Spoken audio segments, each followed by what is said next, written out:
Hello, hello.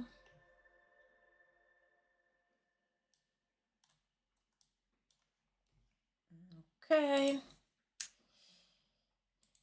Sorry, I'm a bit late today. I had to finish setting up a few things and also running around the house to check that the water outside from the rain wasn't coming inside. Yeah, the usual. Okay, so let me check around if I have everything that I need. I had to set up everything super quickly, so I might have missed a couple of things here and there that I need, so just give me a sec. Yes, I'm missing my music. There you go. Okay, we have the stream manager, we have OBS, we have the YouTube streaming manager. I think we are settled.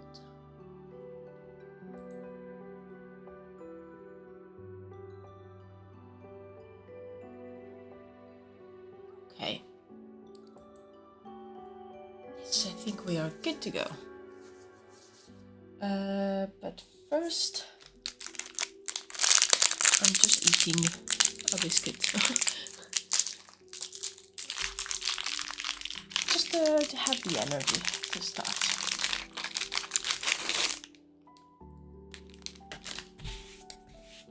I'll keep the other biscuits for later. I'm just having the one now. Nom nom.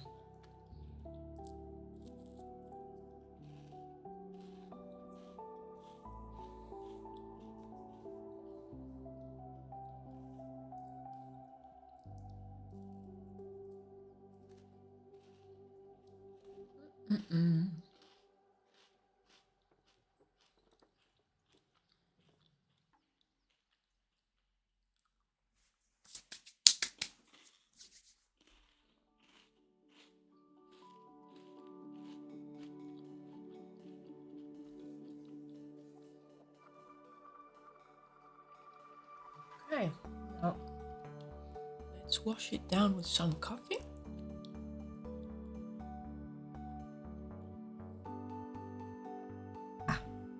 Nice.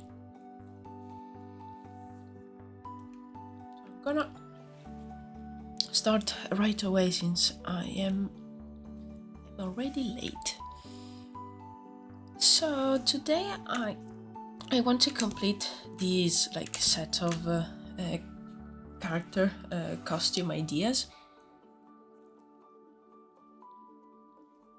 So I will complete the colors for the concept on the right. Now I'm just going to copy the colors from that one since it's the same outfit. Oh, do I already have it?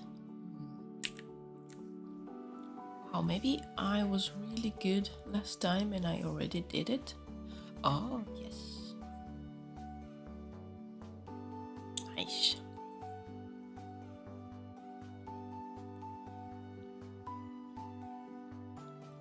Okay. So, skirt. Just need to add basically the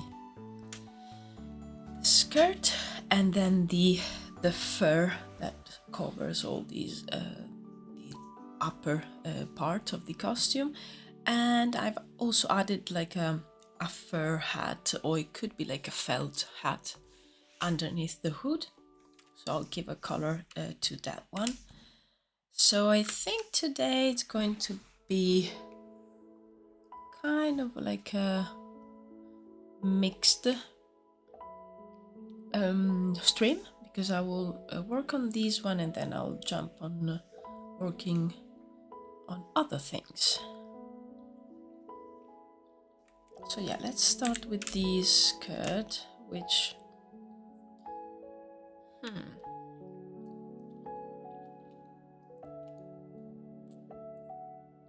could probably be the same color as this one.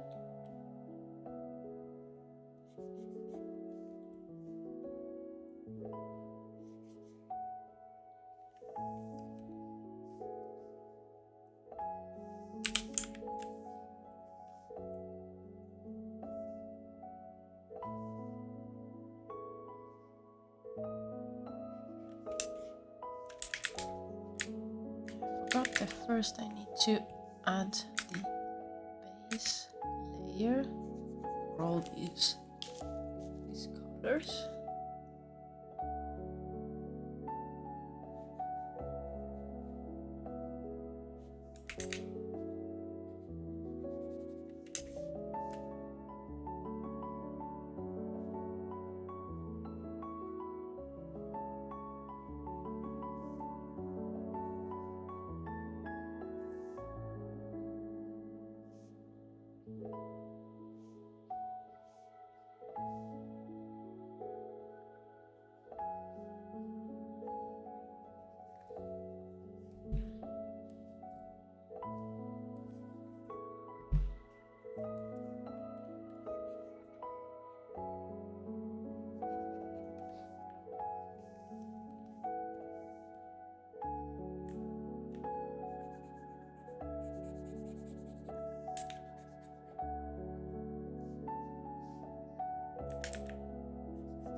Okay.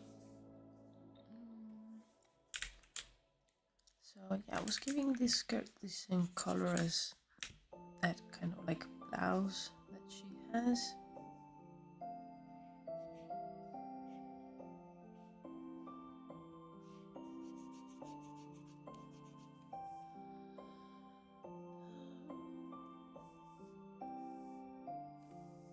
Need to... Oh, hello Marco. Hello, hello. Welcome, welcome. Hello Caronte. Hello, hello. Working on my own world building project while watching. Ooh, amazing. Oh, that's so good. So good to know. And what's your project about, if you want to, and if you can share it?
Yeah.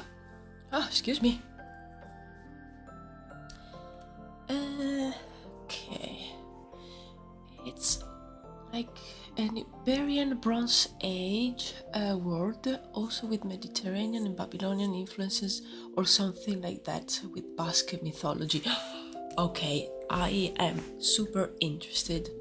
Do you do maybe like how are you sharing it anywhere online? Because I would like to follow you if you do, because I'm that sounds really, really interesting.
I didn't start sharing it because it will be my TFG project. I don't know how it's said in English, but basically uni's last year. Oh, okay, work before graduating.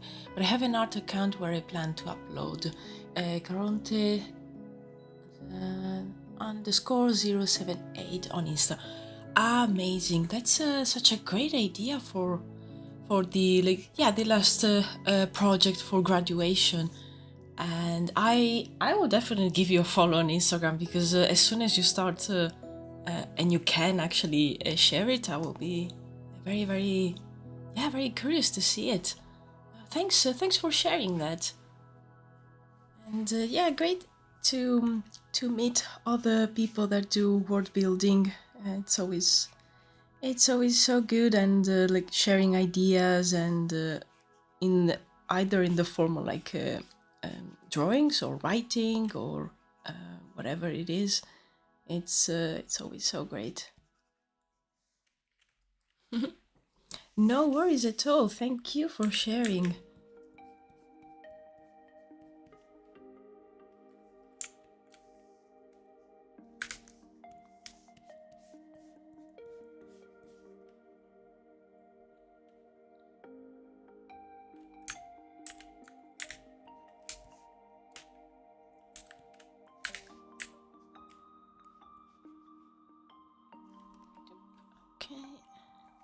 And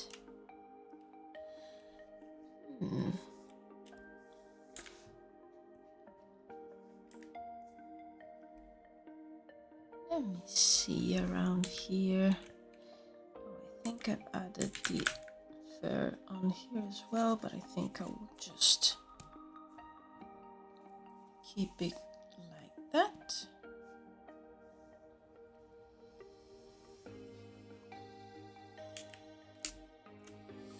And yeah, the hat.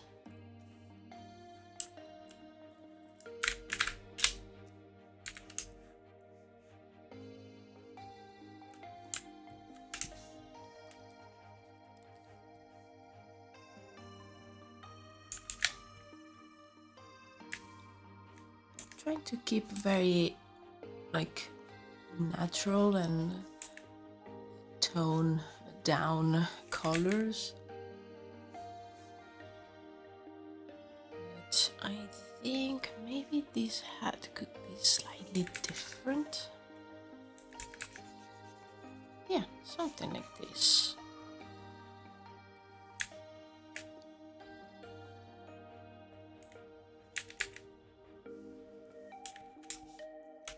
And we need some like metal color on these like closure that she has here.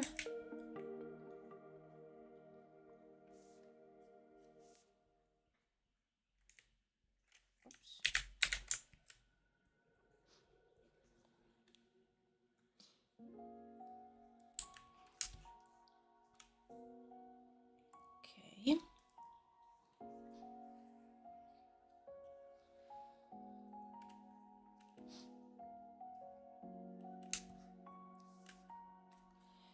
I want to keep this one simple, but I still am thinking about adding a little something, maybe to the skirt. Maybe it will have some sort of trim at the bottom.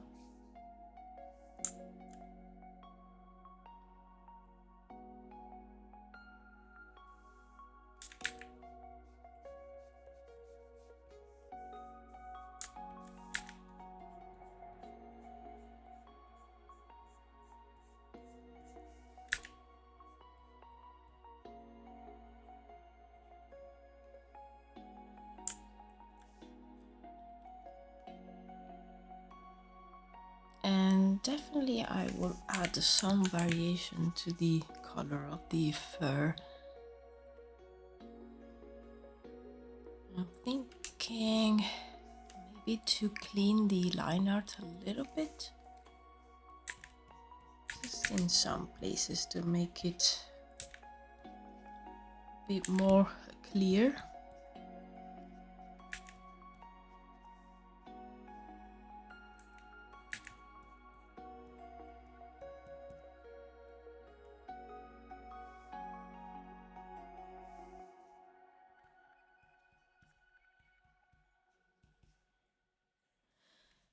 Yeah, I would really like to give the fur like a very like used look. It doesn't have to be fancy, because it's not like a fancy garment, something she would use in the forest, so it will probably get a bit dirty, a bit like you say, like matted.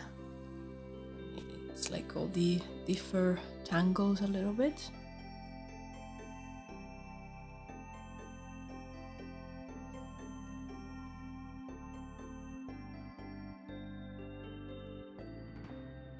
Don't know where I added.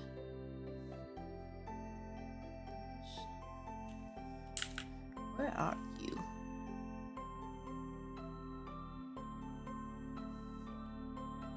Oh, okay. Okay. Yeah. I drew in the wrong layer, but it's fine. Let's ignore that and let's go on. It's fine.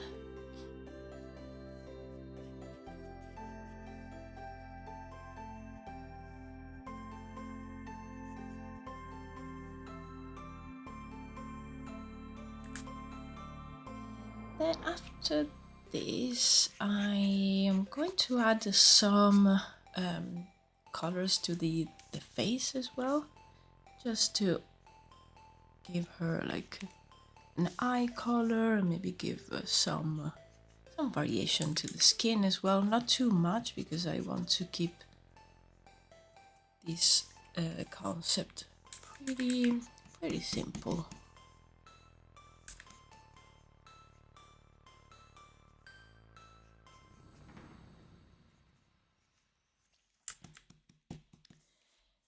And I'm right now thinking about what I will be working on during this stream, because this one is very close to be done. So I was thinking of working a little bit on some of the concepts that I need for my next YouTube video. And there's a few. I have a list actually. Oh, hello, Cold Hand. Welcome. So yeah, I have a list of concepts that I need to do. And as soon as I'm done with this one, we can have a look together and see. I'm good, Cold Hand. How about you? I am just about to kind of complete these character sheets, at least for now. I wanted to keep it very like with flat colors and very simple. So if at like a later date I want to add more details and make it more realistic looking, I can always come back and do it. But yeah, so I'm really happy that this one is kind of done.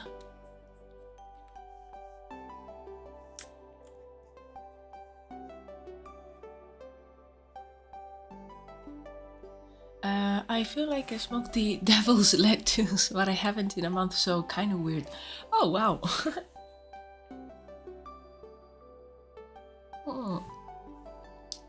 I'm drinking coffee, so right now I'm feeling like kind of energized.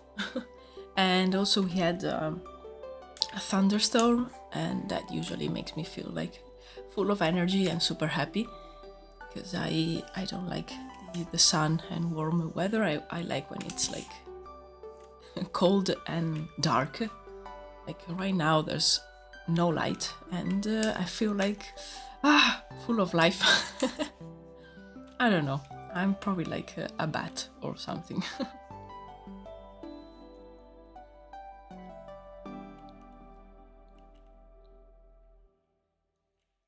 I love thunderstorms, but I always get a headache. Yes, yeah, absolutely. That happens to me sometimes. Well, when the thunderstorm starts or the rain starts, usually the headache goes away, but the moments before, it's like, yeah, there's kind of like a pressure on your head. So yeah, I totally understand you.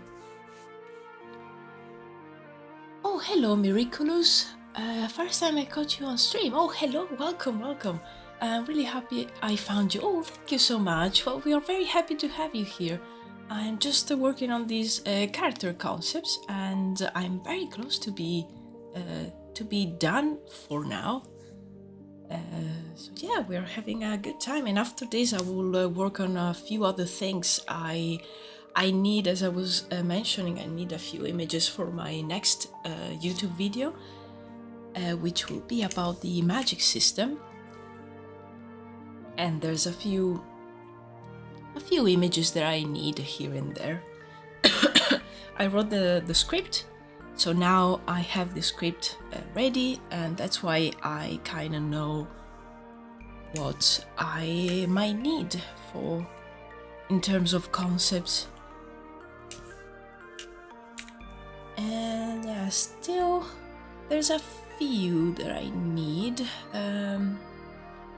So yeah, after this I will have a look at my list and see what the priorities are.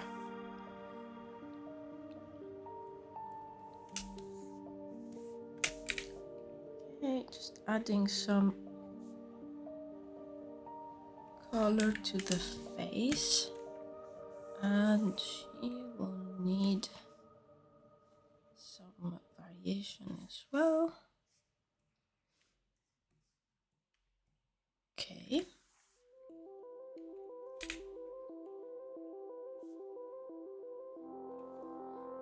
And I believe I gave her like some, I think brown slash like hazelnut eyes. Looking forward to the video. Oh, thank you so much. Yeah, I think this one will be very interesting. It has been really interesting to write so far. So I hope it will be interesting to watch as well. Damn, I love the patterns on the clothes. Thank you so much, Goldhand. Yeah, I really like how it turned out. I took inspiration from a few references here and there and just like blend everything together. Nice. What's the character about? Is it the main character? So, her name, I think I still have a layer with the... Yes, her name is Edra, and she's actually the daughter of the one that I consider the main character. And she basically, they are all part of a druid tribe, and her father is one of the main druids, is one of the teachers, so it's an important figure inside of the tribe. And she has magical abilities, magical powers as well. And she, I believe, what I was writing about her is that she was basically starting and she has been studying to become a druid, but essentially dropped out and decided to join the Rangers, which is a faction inside of the tribe that protects the forests and the territories, the lands of the druids, and they make sure that then the lands are safe from other people, like people from the realms, people that are not like from the tribe. But they also check on animals, they check on plants, and on magic as well, because I will talk more about magic in the next video, but the gist of it is that magic is like an energy that's present all over the world, and it basically it's part of the balance of the ecosystem, and they also make sure that there are not like let's call them like splurges of magical energy that could create an imbalance. So they travel far, they travel through the lands, they go also to other tribes, and everything to maintain the balance and like a sort of equilibrium in the world. So yeah, she basically dropped out of school because she didn't want to become a druid, which probably involves more like staying in the villages and not traveling around. She really wanted to travel, and probably he's a very like adventurous person. So yeah, that's the introduction about her so far.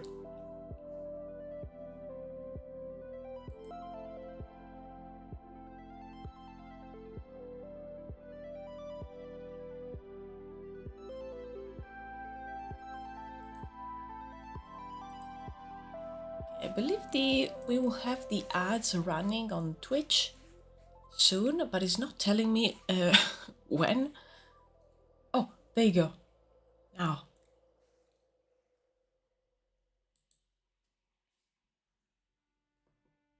Okay, we have the ads. Oh, we have a question from Cold Hand on Twitch. I will answer that after the ads.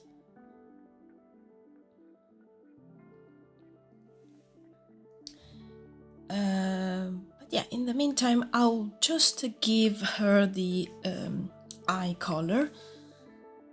Yeah, and the previous concepts I gave her.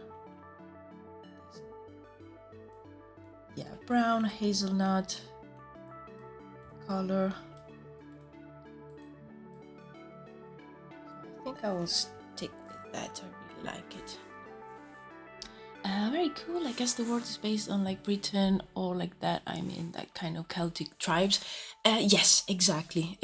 When I started the, thank you by the way that you consider this cool. Thank you so much. When I started the project, I was very focused on making something that was very close to I mean, historically accurate, but of course with like some liberties. And the Celtic culture is I would say the focus and the core of the project. During the years, and especially in the last year or so, I decided to push a little bit more and get out of the boundaries, try to experiment with a more fantasy stuff.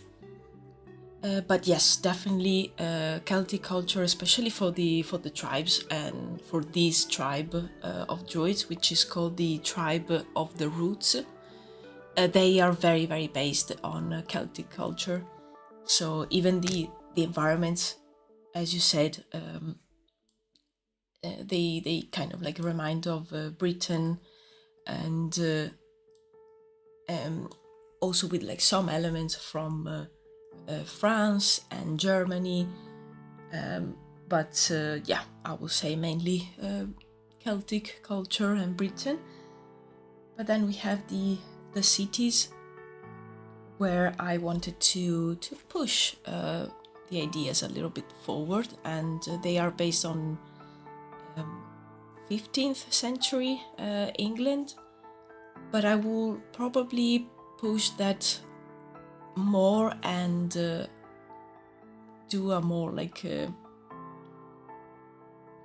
yeah, I just want to do something different. So I will push their technology, probably give them something a bit more advanced, because I really struggle with like pushing out of my like comfort zone, but I really want to do it. So I would like to experiment with some designs. Oh, we are back from the ads and coming back to you, Cold Hand. By the way, did you go to art school? I actually sort of. In Italy, we we had, I don't know if it's still like that, but we had different high schools, and you would choose the high school based on what you might think that you wanted to do in the future. So there was the more like literature and classic high school, there was the scientific one, and there was the art high school, and I chose that one. So that was my art school. And after that I actually went to university for less than a year. I dropped out before the year ended because I didn't like it anymore. And then I went to an academy in Florence, which was a private academy just for a couple of years, and it was actually specific for concept art and 3D modeling. It was kind of terrible, but the positive was the people from my class, the other students that I met there, and also because we weren't all the same age, so it was a very interesting group of people with different paths and different interests, and we were all very, very passionate. So we basically taught ourselves, and we were like pushing each other to know more and more. So I've learned more from them, and at home doing like free Photoshop courses online on YouTube, and from the website controlpaint.com. Then in school, because the teachers were, there's no nice way to put it, they were terrible, awful. Fortunately it wasn't super expensive because otherwise I will still be extremely mad.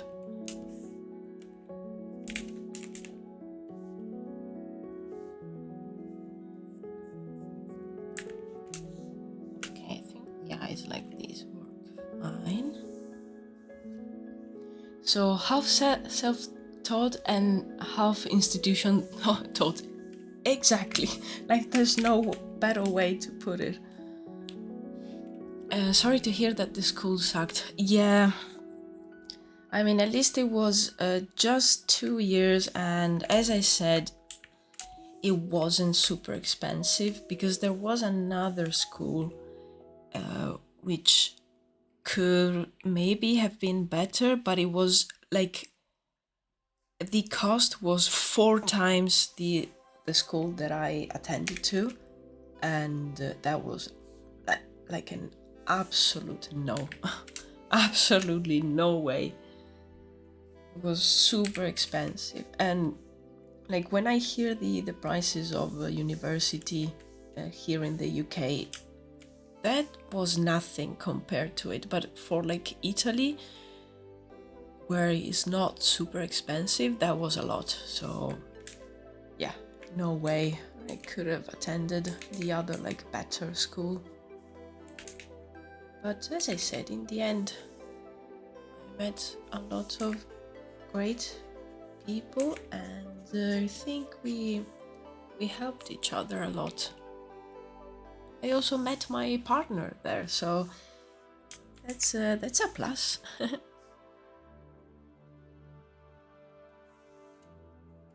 So in the end, I'm happy. And also I went to university to study engineering, not art. So but yeah, after a year I said, actually I'm passionate about engineering and stuff like this, but yeah, as a hobby, not as a job. Get me out of here.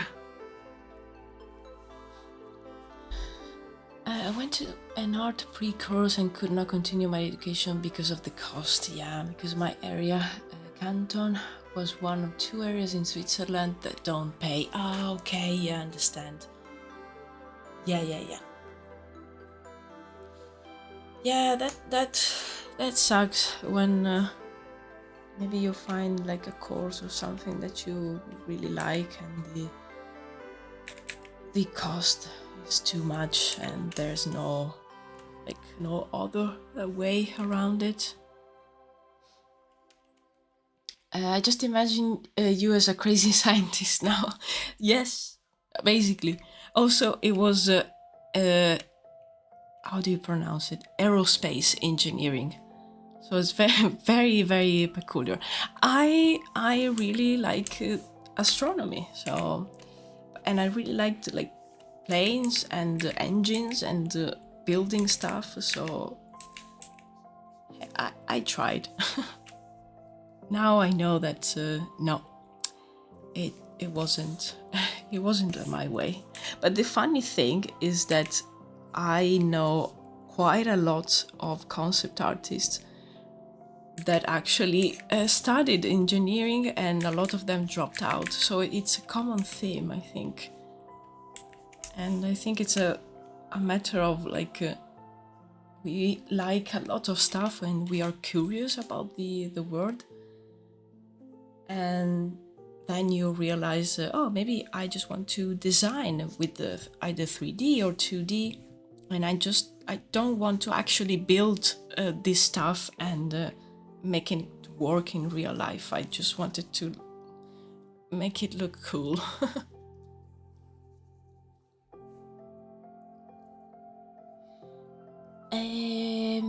Oh, Miraculous on YouTube. I'm also researching for a kind of Celtic Viking inspired pre-medieval fantasy world. Nice. I think that's why the algorithm suggested you to me. Oh, yes. I'm doing more 3D, not concept art. Oh, amazing. Yeah, probably that's why I appeared in your like feed on YouTube because of that. Absolutely. Yes, nice. I can't wait to check out your stuff, Miraculous. You're a full-time concept artist, right? Yes, I am. At the moment, I am unemployed.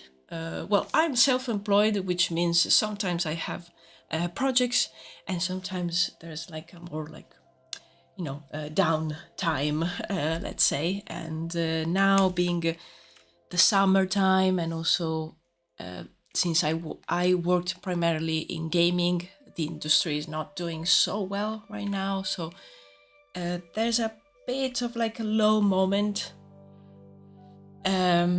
So yeah, I'm like self-employed right now. I don't have a client. Or well, I am my client, and I'm pushing myself to like work on my project. So hey, Twitch is paying me a few cents.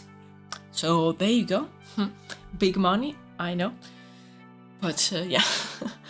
So yeah, that's it, the situation right now. Maybe in the probably like fall, like autumn and winter, something will start to move. But until then, I'm trying to use my time wisely and just push on this like world building project. I'm also kind of unemployed. Yeah, there you go. Yeah, a few of my friends and ex-colleagues are also like either working on very small projects, maybe for like a week or so. Others are unemployed. So yeah, the situation is a bit like that.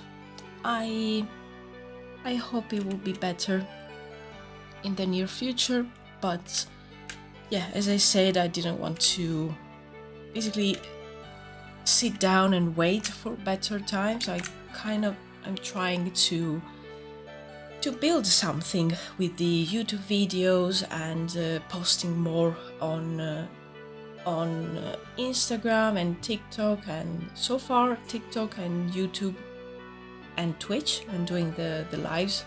Those three things have been great. It's going great. I'm super happy. Instagram is the one that's it's more difficult. I think I don't know, there's a lot of people and the algorithm doesn't really understand what I do. So I have no reach, but I keep posting. You never know. Does the UK have a good unemployment, oh my god, what's the word? That's the word, yes. System in place? No, it doesn't. It's basically like not having it. If you're unemployed, the amount of bureaucracy that you have to go through to receive something that doesn't basically cover anything, maybe like some very low rents, but rents are quite high, especially in the area where I live, because it's not it's the southeast, so it's like London and all the like the coast, and the things that you have to keep doing while they're paying you the unemployment are things that are like make you only lose time. Like you have to go to the job center to do interviews with them, and they check if you're actually looking and actively searching for a job. And you have to go there and have these meetings, and I think it's like one or even more every week. And they're not like searching for a job in your role or your field. They search for any kind of job. So I'm like, yeah, no, I want to do that thing. I already like worked in retail for years and years. I don't want to go back to that. If I need, like, if I'm super desperate and I just need money, I will do it myself. I will apply to like supermarkets, restaurants, bars, whatever. So they are completely useless. Wow, good job, UK. Yes, good job. Come to Switzerland. It's so good here compared to the rest of Europe. It's not perfect, but it works. Oh, I wish. I know, like in other places as well, it's very easy, like to obtain the unemployment. But here is difficult. Like also they automatically don't give it to you if you have savings. Like you have to like literally be like a step before homelessness. If you have some savings, they don't give it to you. If you live with someone and they have savings, they don't give it to you. Like it's so bad. It's so like stuck in probably the 1930s. So it's yeah, it's so bad. Like I've looked at it a couple of times where I could like I would have need a help, but it was so hard that it was not worth it. It was like more worth it to, I don't know, yeah, as I said, finding something else. Or, I don't know, stop eating. But no, I don't recommend stop eating.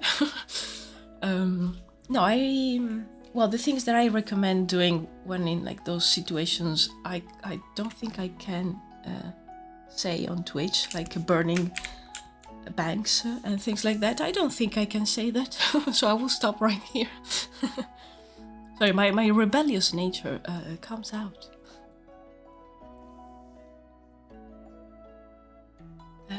Oh my god, the savings. I'm in the process of getting approved for disability checks and had to wait for over a year because I had savings. Yes. Like, they don't understand. Like, here, I think the threshold is like if you have a £6,000 in savings, which it's a lot of money, but in the world that we live in, it's nothing. Like, that sum disappears in no time. So that's why I was saying, like, they're stuck in another era. They're stuck in another world. They don't know where they live. Like, the world outside works in another way. Yeah, they're stuck in the past for sure.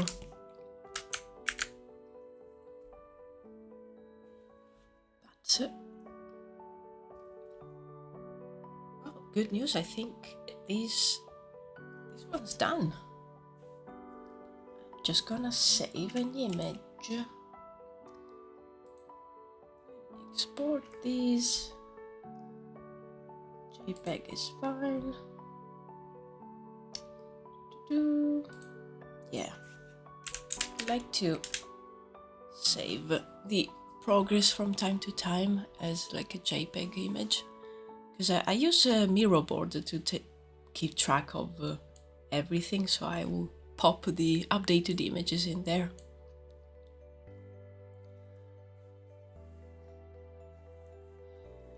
Yes, it's crazy. I allegedly did the evil and hid some money from them by lending it to friends.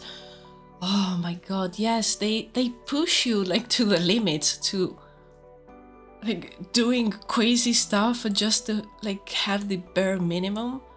Like, because of them, it's becoming increasingly like difficult to find a job. Also, like here, the wages are very, very low. They're not proportionate to the cost of living.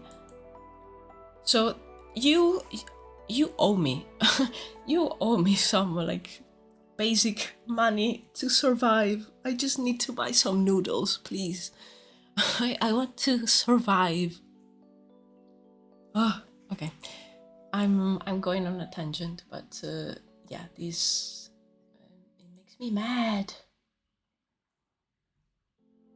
because like I think about like also the people that really need it, like people that can't work because of a disability of whatever reason, and it's so difficult. Like, I am super lucky that I am kind of like able to go on, and should I like be in a very dire situation, my family can lend me a hand, but I'm super hyper like independent, so I don't really like to ask for help. So yeah, it's a lot of stress, and that's why I immerse myself into like this world that I'm creating, and I watch like videos from other people that are doing world building, and they create stuff, and that helps a lot. Yeah, the people who need it just get screwed over. Yes. Oh, so bad. Okay, I'm gonna have some coffee, and then I think I can close this one, and I'm gonna open this file over here. Let me have a look. Yes. I think this is the one that I'm going to work on.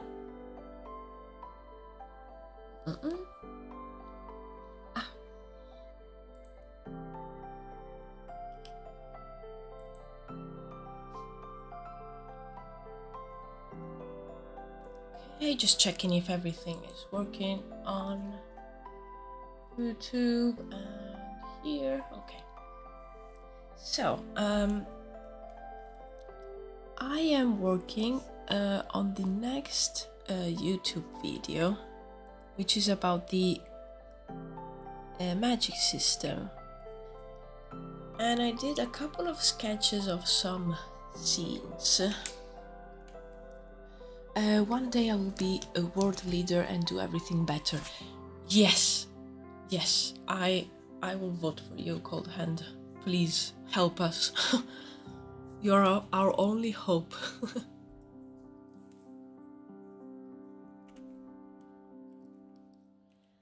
Yeah, so yeah, this is going to be a bit gruesome, but it's only like a very quick sketches, so you can't really see anything. But the magic system involves also some like parts of the inside of the body is not kind of like super abstract. I really wanted to create a system that's I don't know, more kind of like tactile, like something that really exists. And these doctors are the ones that are trying to understand how, like, really how magic works. Yes, can you share a bit of lore? Yes, absolutely.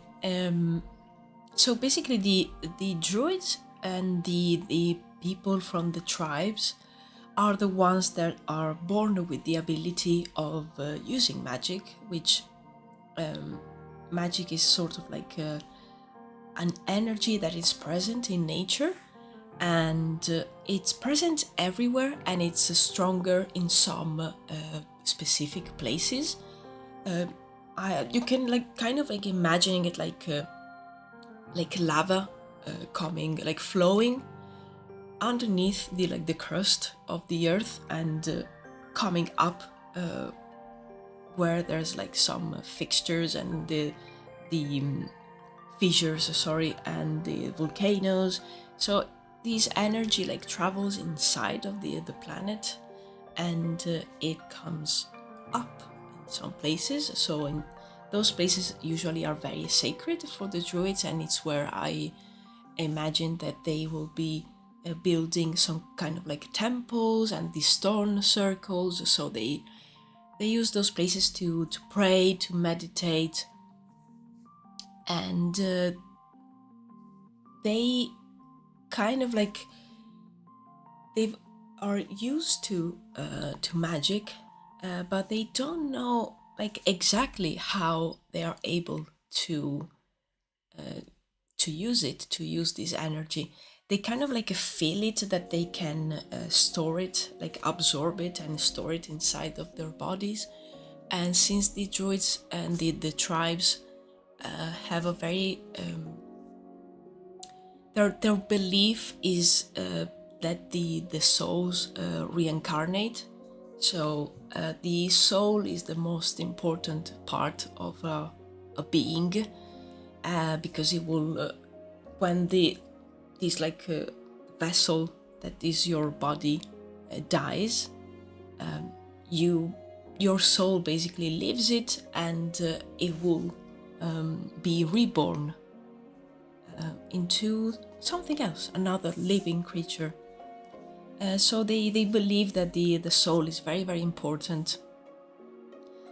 And so they kind of like believe that the soul is involved in probably absorbing this energy. And they are very against autopsies, opening up corpses. Also, like having to deal with corpses, they usually cremate their dead. They don't want to deal with the cadavers at all. In some ways, the traditions of the druids are kind of close-minded, but the doctors that I was representing here on these sketches, these are doctors from the church, and the Church of Bright, which is present in the realm of King Denhest. And they have zero problems in like cutting cadavers open and like opening corpses, like zero. The church, yes. Damn them. So yeah, they really want to know how magic works. And so I wanted to, because I talk about these and I go a bit more in depth in the video, and I wanted to represent a few scenes of doctors opening up people, like corpses from magical users that died, and examining them and they're trying to see if there's something different. And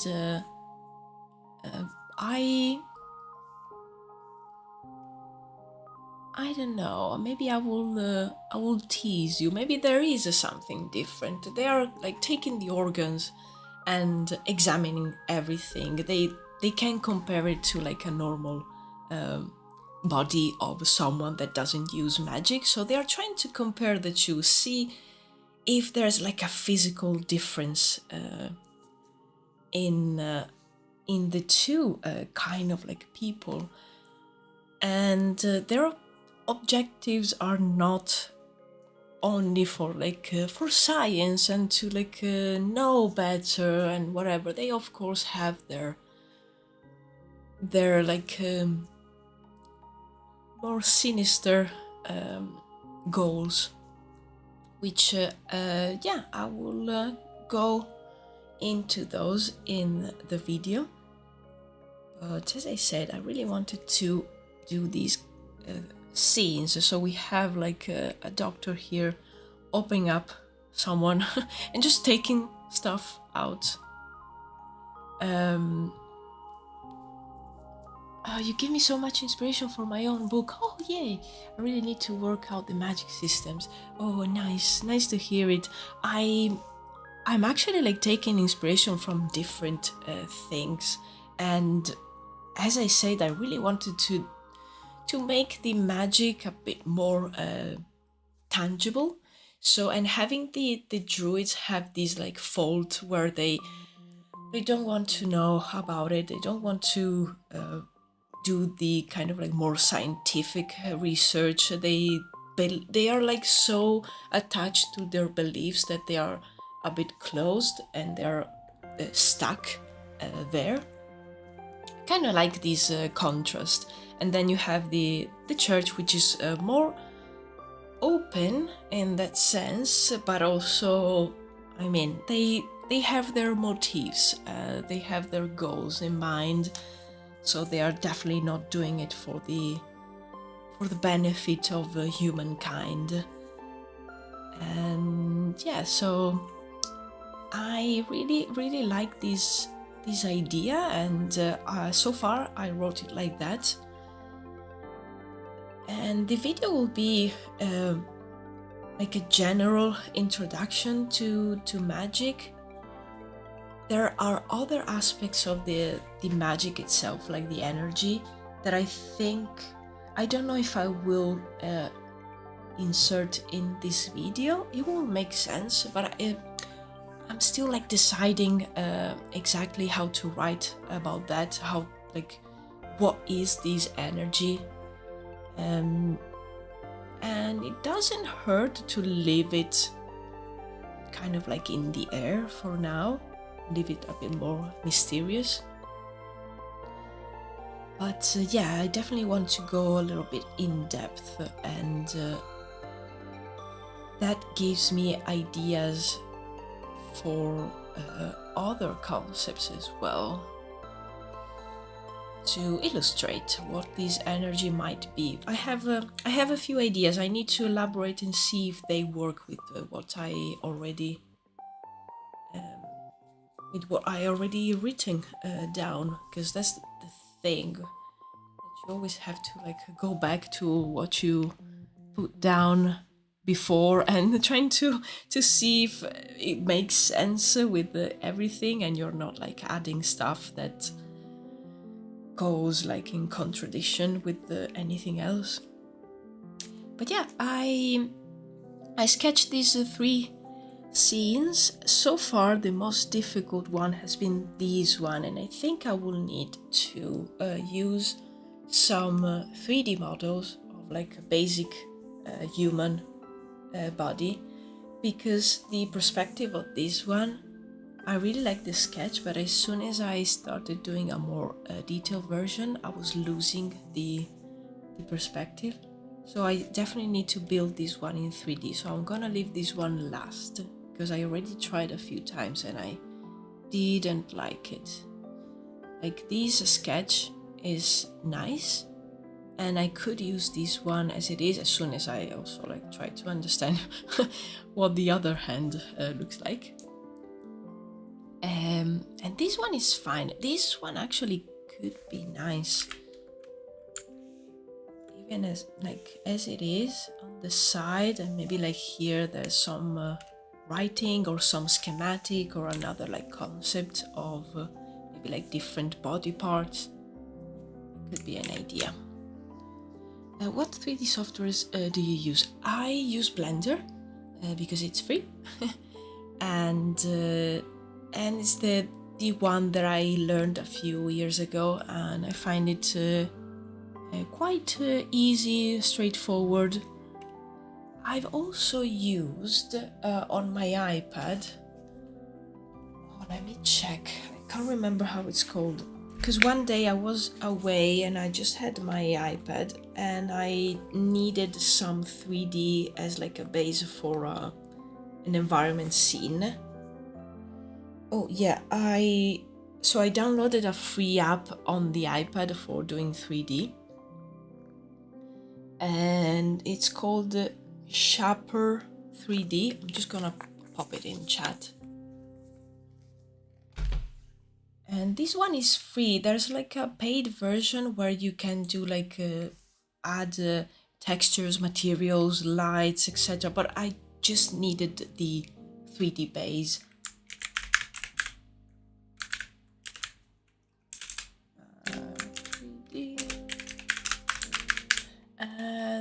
Just pop it in there. Oh damn, you're doing it yourself. Oh yes. yes. I started the basic of 3D modeling back in school, in that like awful school. But then I never really liked it. I picked it up a few years ago using Blender, and my skills are like super low, super basic. I just like, for example, for environments, I literally just like pop cubes around, maybe like just shape them more like rectangular and more like thin, and it's very, very basic, nothing too complicated. And I've downloaded like a basic human body, and that's it. Actually, if you're interested, I have an image of like a 3D base that I used for a concept a couple of months ago. Where is it? And it was super, super basic. I just needed to understand the proportions basically of the people around the scene. Let me see. Oh yes, this one.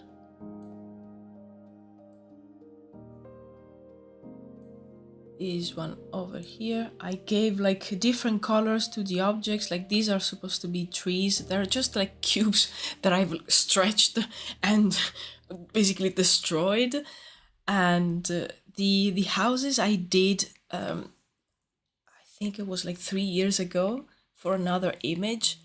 And again, they're just the cubes, nothing like super complicated. And then a bunch of like naked dudes all around. This is like the body that I downloaded.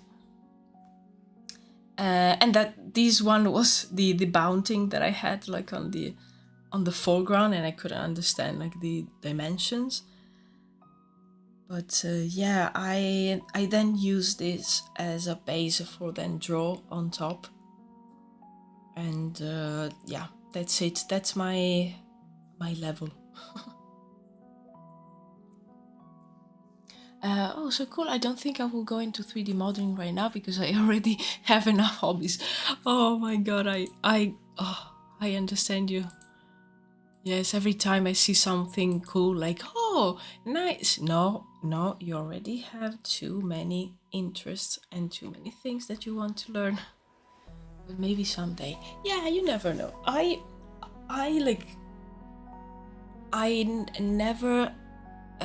was never successful in like learning something, especially like 3D, because as I said, I don't really like it too much.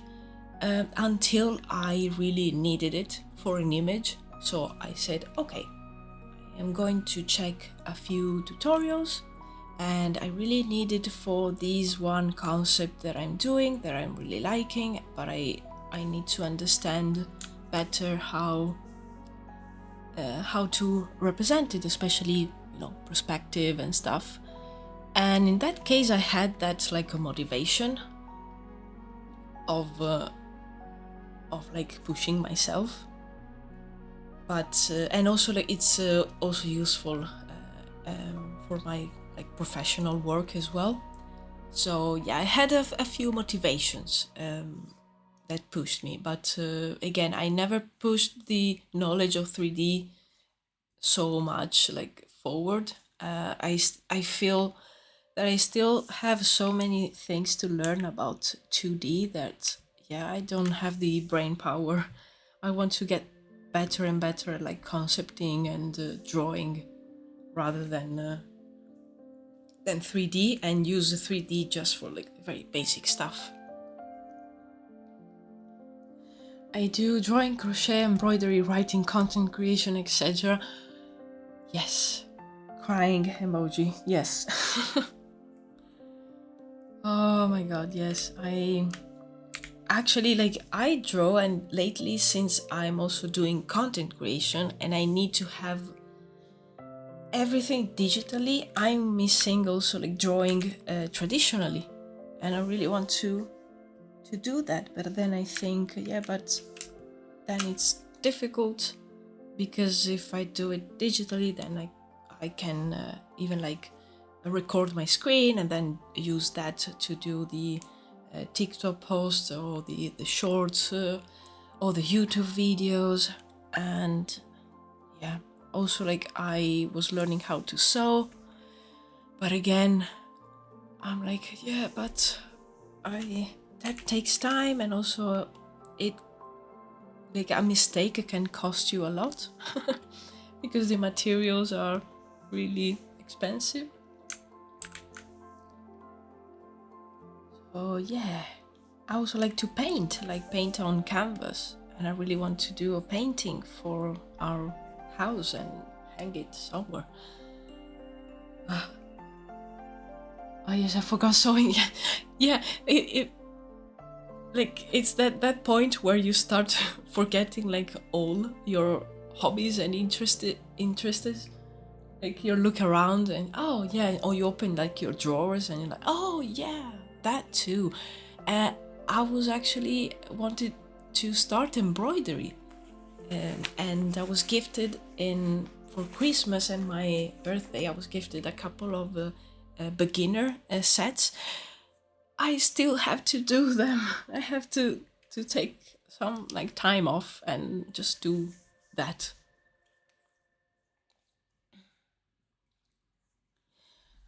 Oh, hello, Spencer Bennett. Hello, hello. How much do you balance your time between world building ideas and drawing pieces from the Druides world? That's a great question. I will say that sometimes they kind of like come hand in hand, meaning that I will be writing down some ideas for the world building, trying to analyze maybe one aspect of the world, putting down ideas, and I will have maybe some concepts or some illustrations come to my mind. So I will basically do very quick storyboards, kind of like these ones over here. I had the idea. I was actually already in my bed, and I had my iPad, and I was just watching some YouTube videos before sleep. But I had this idea, so I quickly put down the sketches. But yeah, sometimes I'm writing down, like for example, for my next video, the magic, I took some time to just sit down and try to write all the things that I wanted to to share for about the magic on the video. And after that, I had some visual ideas.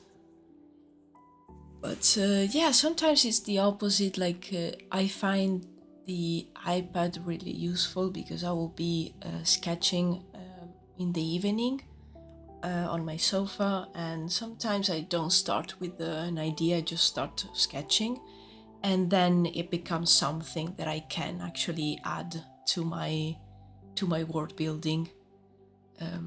Like recently I did a sketch that started like just putting down ideas for characters not related to the project, but one of them actually then evolved to be kind of like a druid, and then I went with it and pushed the idea and finished the concept on the iPad. And now it comes the part where I will probably need to write about this character and insert them into the story.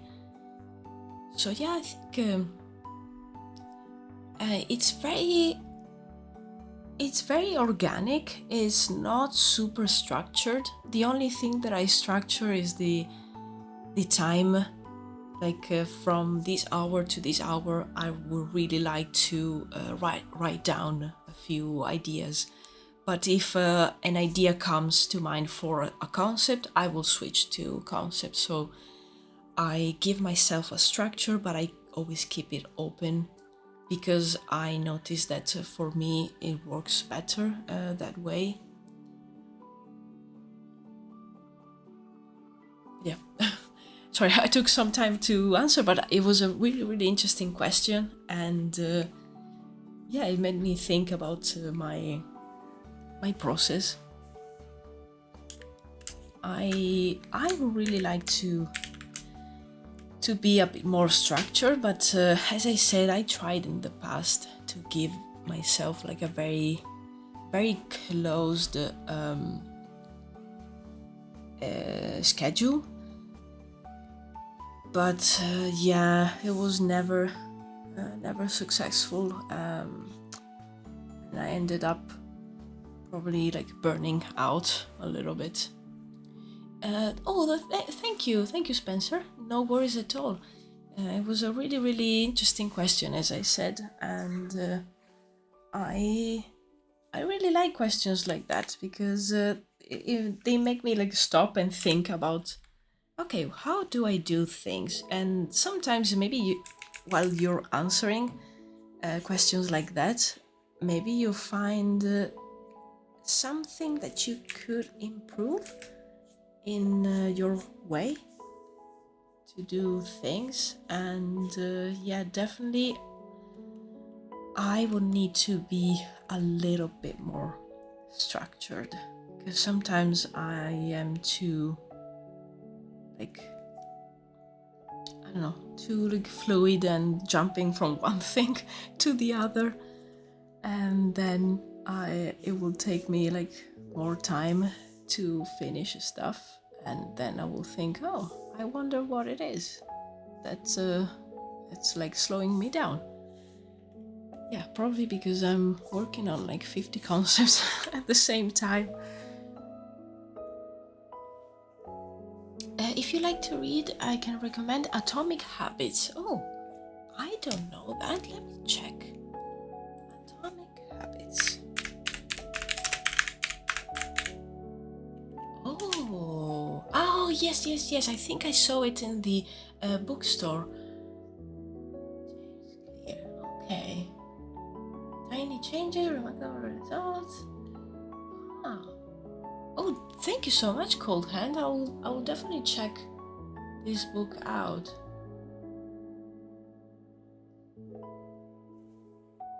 I honestly need to read it again. It's very popular. Oh, nice. Oh, yes, I can see it was like a bestseller.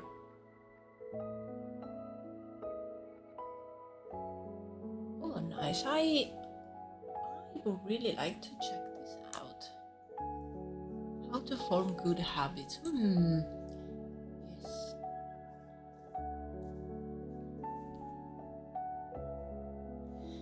what has been your experience trying to get your art out to people and starting a YouTube channel? Well, I years ago, I started like my Instagram profile. I didn't had Instagram. This was back in 2017, and that's when I kind of like tried the first time to share my drawings and my art. I wasn't really used to sharing online, and so it was very difficult the beginning. And I remember I really didn't know how to do it. I was following a lot of artists, and I was trying to see what I could copy from them in terms of like how they post, how they present themselves, how they make YouTube videos. I also like tried to do a few videos for my YouTube channel, but I wasn't really successful. I was very scared, actually. Yeah, I'm gonna be honest. I was super scared. I didn't like anything like about the videos that I was making. I was making more like a studio vlog style because that what I was like watching, and it's what I was seeing from other artists at the time. So yeah, I tried a few things. I tried to do a few videos, never posted them. So I just stuck to posting on Instagram. But I think I was never really good at it. And I remember being quite scared. Yeah, I don't know, scared about probably like what people think, and also like about my work. It wasn't finished enough. I had all like these ideas that it had to be perfect to be posted online, which now I know that is not the truth. And actually I also like enjoying seeing work in progress. I enjoy seeing sketches, unfinished ideas. But yeah, at the time I didn't know. And I remember I stopped then for a few months posting, and I think it was 2018 I tried again to push a little bit on Instagram and posting a bit more often, but it never really worked. And then in 2020 it's when I actually started working as a concept artist and found my first job. So then I was only concentrated on like a job and the professional aspect. So probably more art station and doing art for my portfolio more than the socials. And just this year, like in it was March, I decided to I've already created a new Instagram profile, which is the one that I'm using now, and the other one is just like personal. So now I just post basically, well, nothing and just pictures of my cat.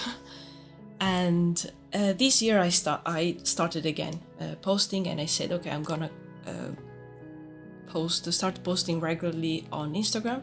I want to do a TikTok, and I want to start streaming because it's something that I also tried years ago, but my internet connection was so bad, and I really wanted to try it. So this year was the year, and also I wanted to start doing YouTube videos. So I wanted to do everything this year, and in March I started, and I said, okay, now I had like a contract that was just finishing. So as soon as that was done, I started with the with the streaming, and the YouTube at the beginning was just me uploading the videos, like the VODs from the streams on YouTube. And then I started like experimented with the shorts, and TikTok so far is one of the platforms that are going like super well for me. But yeah, I am really liking the streams, and I'm really enjoying the YouTube videos, especially the ones about world building, because I think before I was trying to do something that doesn't come naturally to me, like the vlogs and studio vlogs, which is something that I would maybe like to do in the future, but always like targeted to like my project and world building. So I think the videos like showing my art and my project and with the voiceover were the kind of like the right call for me. And I'm actually enjoying TikTok. I found a lot of cool artists, and I could reach a lot more people. Like Instagram is still quite dead for me, unfortunately. I have like no reach there, but I keep posting, and I don't mind. Like I will keep putting my art there. I also kind of like think about it as a sort of extension of my portfolio. So yeah, the experience has been quite draining, I will say. It takes a lot of energy and a lot of time to produce all of this, and that's why as soon as I knew I was going to finish a contract, and I could sense that it would have been very difficult to find another job during the summer. So I said now is the right moment to try all this stuff, and because I have time. So yeah, I really am trying to push it, but not too much. I don't want to burn myself out. But so far has been yeah, draining, energy consuming, but super satisfying and fun, especially the live streams and the YouTube videos. I really like doing those. If it were me, I would like just stop posting on Instagram. That's the one that's I don't know. It's more frustrating because I don't see like any results. But Twitch and YouTube live streams and the videos, yeah, I think I will keep doing those because I'm having a ton of fun. And yeah, also through those I'm meeting new people and getting to know other people that do world building, that they are creatives and they draw, they have like a lot of hobbies, and yeah, people that want to create. I want to start a YouTube channel soon. Oh yes, Cold Hand. I had one back in 2022 about witchcraft. It's so cringe to look back on it. Oh yeah, I actually on my YouTube channel, that's like the old one. I just remember that I have a couple of like studio vlogs there, and yeah, it's super cringe, and I didn't want to like talk in those, so so they're just silent with the music and sometimes with like the ambient sounds, and yeah, they're a bit cringe, but I'm happy that now I don't know, I'm a bit more secure, like I feel more empowered and I don't know, sure of myself that I can post stuff. I feel the same way about Instagram. I've been trying to post on Instagram, but my reach has slowly been falling for a couple of months. Yeah, I'm thinking about making a world building channel too. Ooh, nice, that's amazing. Oh, I think we will have the ads on Twitch starting in a few seconds. No, not a few seconds, in 1 minute. Oh, Twitch is so bad at telling me. But yeah, in 1 minute we'll have the ads. Are the studio vlogs still up? I think they are. They are not on my current YouTube channel, the one that's called like Alba Francescut Art. They are on my other channel, which is basically the account that I use to watch stuff on YouTube. They are still there. I think I will probably make them private, mainly because I would like to put the links to my current YouTube channel on that one, just in case people find that one and I don't know, just announce it there, like, hey, I have a world building channel, like art making stuff that way. But yeah, they're still up somewhere.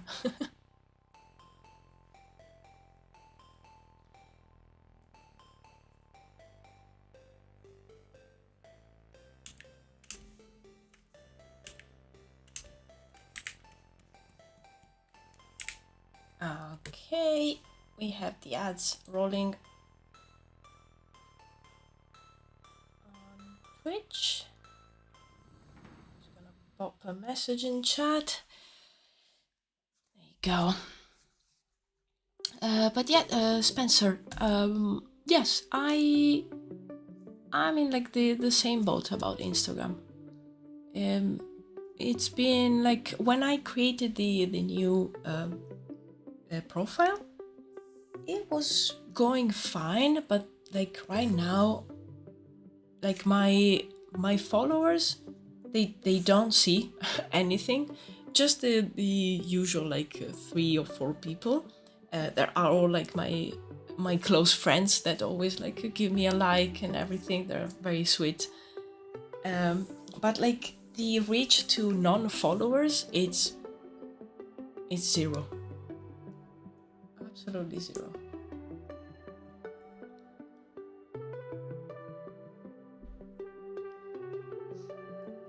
So yeah, I've been posting on Instagram like 3 times per week, and I wanted to maybe like try and post more to see if the reach goes up, but at the same time I'm like, I don't think it's worth it.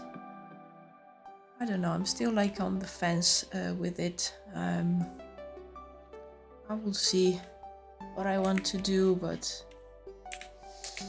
yeah, I don't know if it's worth it. I really like, as I said, I really like Twitch and I really like YouTube, so I think I will concentrate all my brain power and my time on those, and TikTok as well.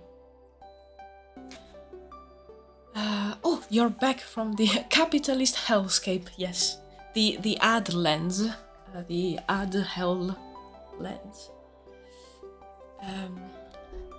Instagram is honestly dead. Yes, absolutely. Yeah, at this point I see it as like a sort of I don't know, like a window into my art. So if anyone searches my name there, it will pop up, and that's it.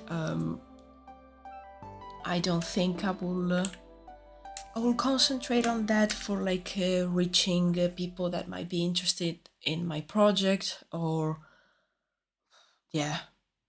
As I said, I am really happy of the reach on TikTok actually.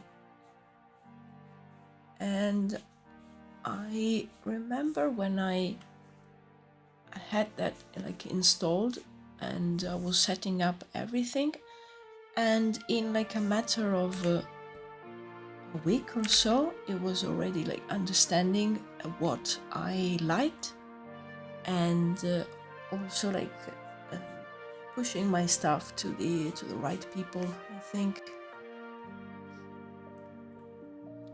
Have you tried Blue Sky? I got recently on it and I like it a lot. I think I have it. I think I opened the... Yes, I have it on my phone, so I must have opened the account.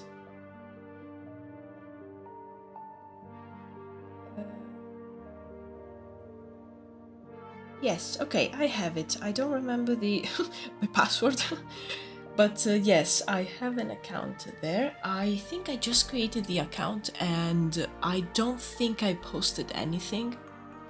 So, but that's usually like the case. Also, I remember like I never used Twitter because I don't know, I didn't really like it, and I had an account just because it was the fastest way to reach customer support for like different companies, and I made an account just for that. So I was using it for like customer support. A reminder for myself to post on Blue Sky. I will have a look at that as soon as I find my password. But yeah, thank you for reminding me. I literally have it there installed, and I think I probably opened it 2 times and that's it. But yeah, I could start posting my images there as well. I am called hand art there as well. Amazing. Then I will add you there. I need to like add a few people. I don't think like I'm following anyone because, as I said, I created the account, closed the app, and then just walked away probably and never looked back. So yeah, definitely need to check and add some people and some other artists. And I'll see how that works. How does the magic system work in the Druides world? That's a great question. Actually the next video will be about that, so I will go into the specifics there. The general idea is that there's this energy that flows inside of the earth, and it surfaces in some places which are actually considered sacred for the druids, and it's where I was imagining they build stone circles or temples, and they are able to absorb this energy and store it inside their bodies, and then basically use it to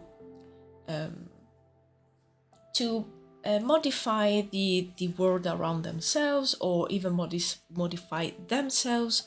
And what I wrote so far is that there are different types of ways in which people, the magic users, actually use the energy. So there will be people that can transform it into flames, so like fire, others into like water. There's people that can have like an affinity to animals and can communicate and kind of like control them. Others are able to like heal, either heal animals or people. Others are able to make plants grow. And then I'm slowly adding new powers here and there, because I wanted also like some people to be able to modify their bodies in some way. So kind of like maybe like make themselves stronger or change their aspect. So yeah, I'm still like putting down ideas, because I really like the fact that the energy is like a general force, and then people use it in different ways. Gender affirming magic. Yes, that's an idea. kind of like Ranma, so just changing. But yes, it's a nice idea. And yeah, I'm adding, like sometimes I will have an idea and add some other kind of like ability for them. And yeah, that's the general info about the magic. And only like some people are born with the ability to use the energy, and some people will be stronger than others, and I will explain that as well in the video, why some people are maybe like more, not even like capable, like their abilities are better. It's more like a natural thing for which maybe some of them are stronger than others. I made one of my main characters trans because why not? Yes, and added gender affirming magic. Oh, that's nice. Yes, absolutely. I actually like wrote I still need to actually do the concepts of them, but other characters that will be kind of like prominent in my project. So there's the main character, which is Argyle, and his brother is the arch-druid of the tribe. He has 3 children, and one of them is actually non-binary, and I wanted to also add a few trans people. I wanted like my world to be very like diverse and interesting, and that's the thing. So where do you get the music for your videos? Actually, so far I've been using the YouTube library, and I've always like found something interesting. It's of course like kind of like limited, especially because I always try to find some more like magical vibe, fantasy vibe music. So it could happen that in the future I will maybe use again some of the musics that I already used for the videos. But yeah, so far YouTube library, because I'm cheap and I didn't want to maybe like pay one of those services like Epidemic Sound or something like that, where you can get music. I will maybe like subscribe to those in the future if I start, earning something from YouTube. But so far, the library, the official YouTube library, has been very useful.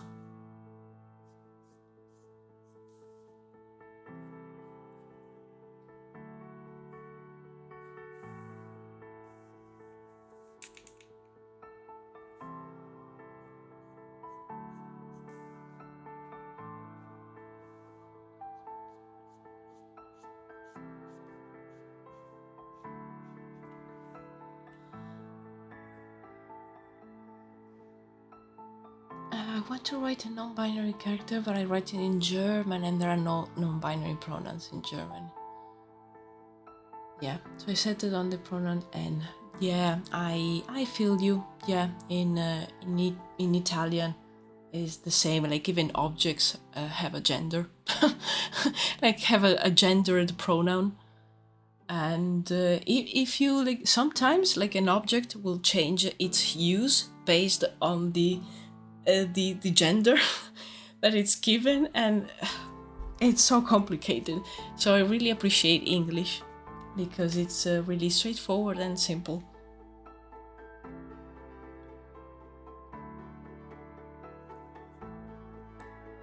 Also, there may be like some characters, especially like in the church ranks, they are often like masked and they have a very very big robes, so you don't really know you don't know the gender of the person, and you don't know how they present themselves. So you will be like inclined to use a more like neutral pronoun, because you see like this robed figure with a mask, and maybe you can't really tell.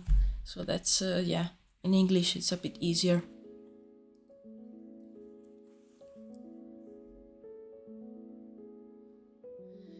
Are there specific cultures or sources that you're pulling from in your world building? Yes, a few different ones, because I'm trying to do my best and not like pull from just one, and take ideas from different ones and kind of like mix them. For the tribe of the Druids, the main inspiration is Celtic culture.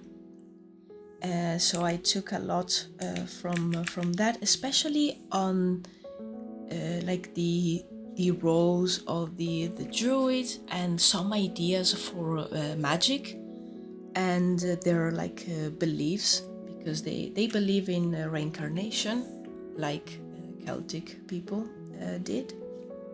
And also, yeah, some ideas for the magic come from Celtic beliefs, and some like a Celtic mythology with their gods.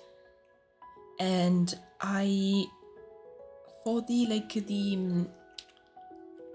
the I call them the humans, because they're basically the ones that live in their cities and the realms nearby the territories of the tribe. They are based on like 15th century England, but I actually want to change a few things and give them a more kind of like a slightly more advanced technology, because I really want to push the fantasy element, and remind myself that this has not to be like historically accurate, so I can have fun and add a few things that are maybe like strange. So I was basically imagining if some of the engineering ideas from like Leonardo da Vinci or some other engineers actually had been like built. They're also like, since it's like almost the 1500s, there will be the first firearms, and that's accurate. There were the very first ones, and I was thinking maybe the very like special guard of the king will have those. And then I designed a few other tribes of druids which will live in other parts of the continent, and I've put down a few ideas for those. I'm still like not too far on the writing for them, but one of them, I'm taking inspiration from different African tribes, but I'm mixing it also with some elements from shamans from like Central Europe. So I'm mixing two different things. And then another tribe, which I was thinking of probably setting their villages in the mountains and make them like a mountain people. They're very inspired by Mongol culture, especially in the clothes. And I will probably like mix a few things there as well, but they are the ones that are very far behind in terms of like writing. So I just know that I really like some of the Mongol armor and some of their clothes, so I took inspiration from that. And other parts of the continent, I will probably, as usual, take inspiration from whatever I find really interesting, and I will try my best to make it my own and make it like fitting for the for the project. Oh my god, in France there is a non-binary pronoun, but it changes depending on the gender of the person. Like, what? What? Wow.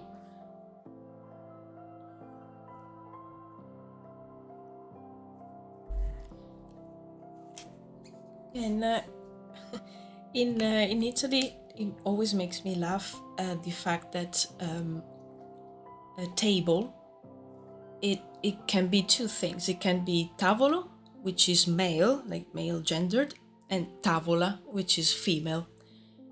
The male version is just a table, like the object, and it could be a table like that you use for whatever reason. But the female gendered one, tavola, is just the table that you use for like eating. So it's very specific for no reason at all.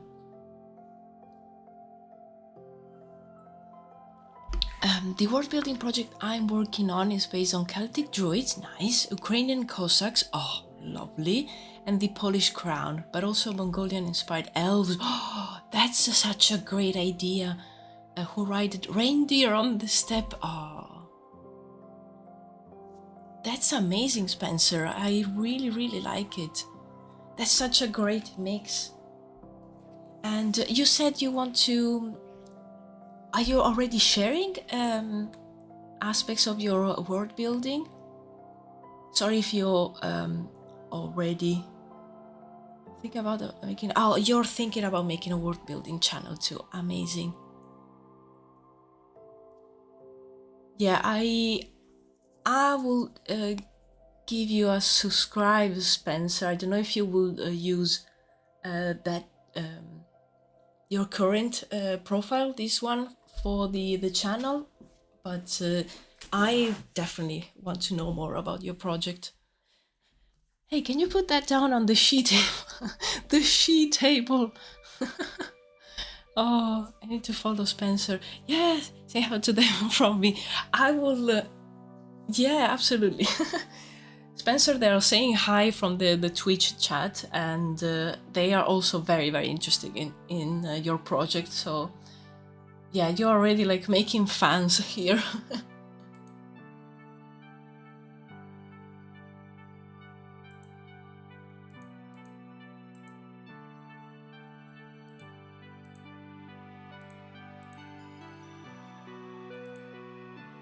Okay, drink some more water.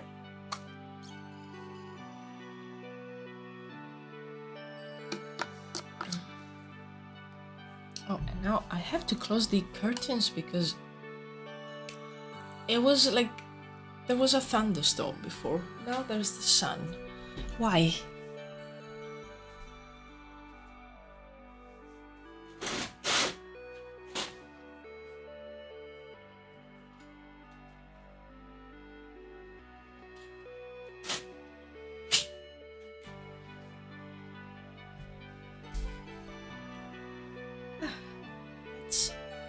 That's English weather.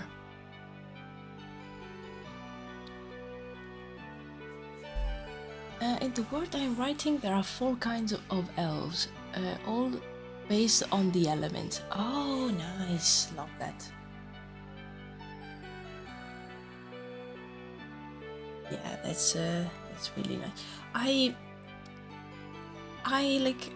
Every time I try to maybe like escape from the trope of like basing things on elements, but I love it so much. and I don't want to let it go. It's I don't know, it feels so right.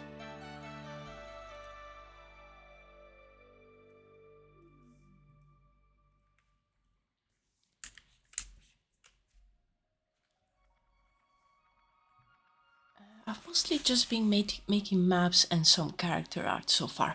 Nice. Yeah, definitely if you start sharing your progress and your process for the world building, I am sure you will attract a lot of attention because, yeah, it's already sounding so interesting.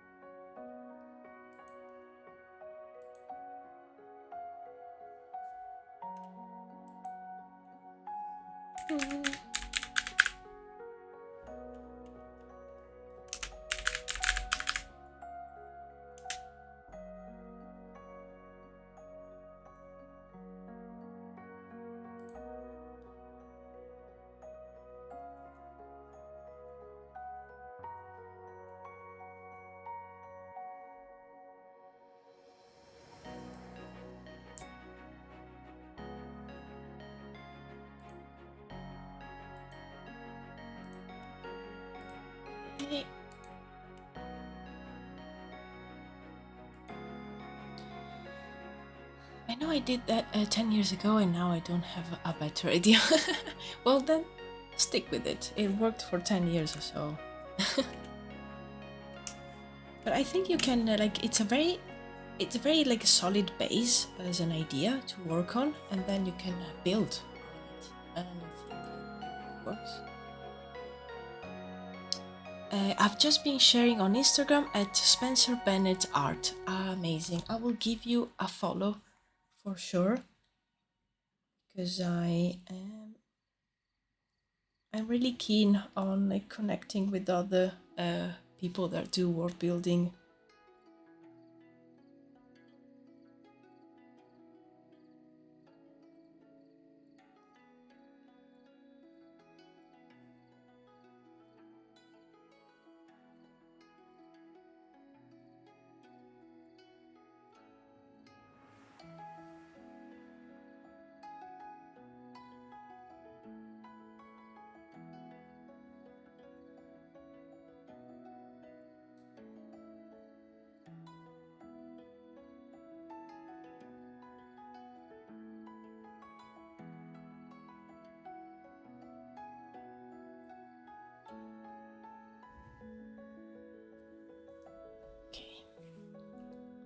I have to say, I hate watching streams. Usually yours are really calming.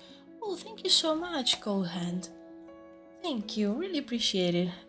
That's the vibe that I wanted for the streams, because yeah, sometimes other streams can be, I don't know, a little bit frantic and not relaxing at all. So I follow other people as well that do these kind of streaming, and they stream their drawings, and they're like very calm with like some music, or some of them they don't even have music, so you can listen to your own. So yeah, I really wanted to have that kind of vibe. Don't want to stress people out. It's just like a fun times, a few hours here drawing, putting down ideas and like sharing ideas, just having a nice time and fighting while trying to draw hands. And yes, I should find a reference, but I'm lazy. I will definitely like take a picture of my hand.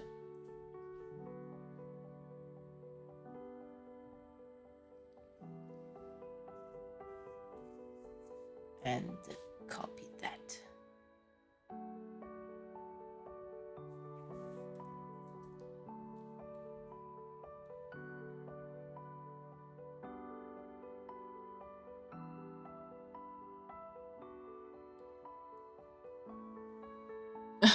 Cold hand. Yeah.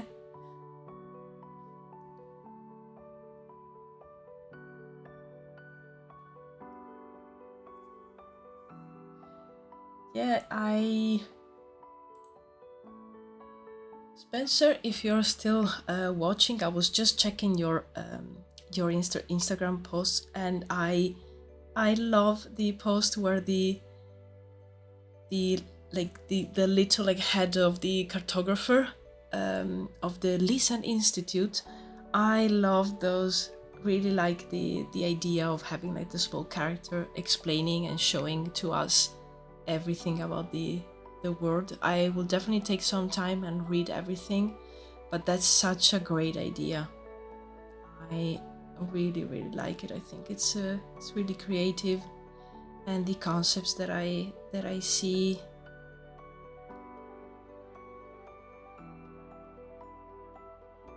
Yeah, I'm getting lost checking your stuff, Spencer.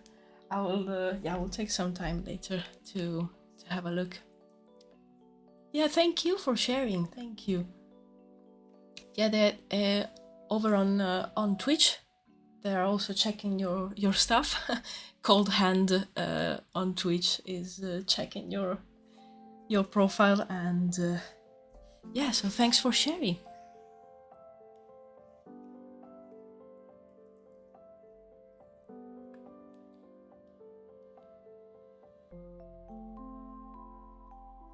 It's a small mini comic to help me fill out and word build, because it's a cartographer who is explaining the different parts of the world. I think that's a genius idea. It's super creative, and the way that you drew it, it's great. I don't know. This character feels. I don't know. It feels very welcoming. Like I could imagine this being a book, a graphic novel, easily.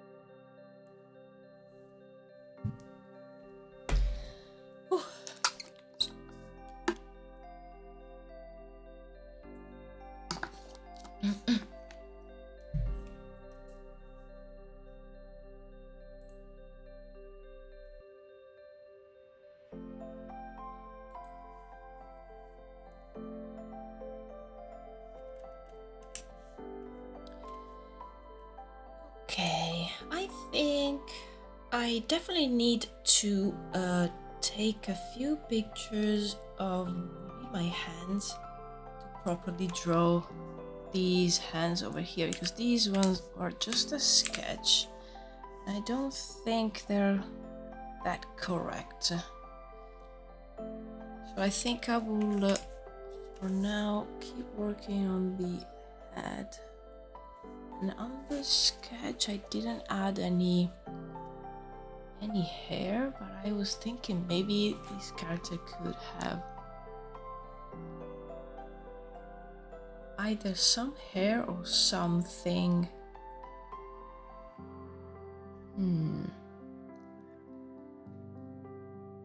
Just thinking how to design this character. What is your least favorite part of the human body to draw? I don't know if it's a common thing. Usually, people say feet and hands. The chest. The worst part for me is the chest area. I don't know why. Either a female, a male, any sort of chest of a human. For me, it's so difficult. I don't know why. It's I really need to do some anatomy studies just on that part, because when I draw it, I never understand how the arms attach to the body. And it's, if you draw it incorrectly, everything seems so strange and it doesn't make sense. And yeah, definitely the chest area. it's really difficult for me. I don't know why, but as I said, it's just a lack of practice, and I should like do anatomy studies concentrated on that area of the body, definitely. I hope to hop on your stream next week. Good luck with your world building. Thank you so much, Spencer. I'm happy to have you here. I will be streaming again on Tuesday, so if you're around, feel free to join us. And thanks again for sharing your profile. And yeah, I will definitely check it out and read all those like comics that you did later, because they look amazing. So yes, please come here whenever you're around while I'm streaming, and I guess I'll see you around. Thank you so much. Have a good one. Oh, and it's one of the most important things I get you. Yes. Yeah, no, the chest area, I don't know why, like especially like when where the arms attach to the chest, I'm always confused. Like, how is this possible? Like, wow, Mother Nature, you're amazing.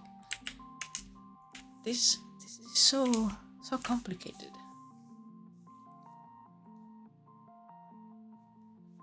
But yeah, definitely like I love doing characters, and I like doing a character design, especially for like costumes for my project, because usually I don't get to do it professionally, or I have a more experience with the environment. So I like to do characters in my free time for my project, but I find them really difficult. And every time there's like a new area that I don't understand how it works.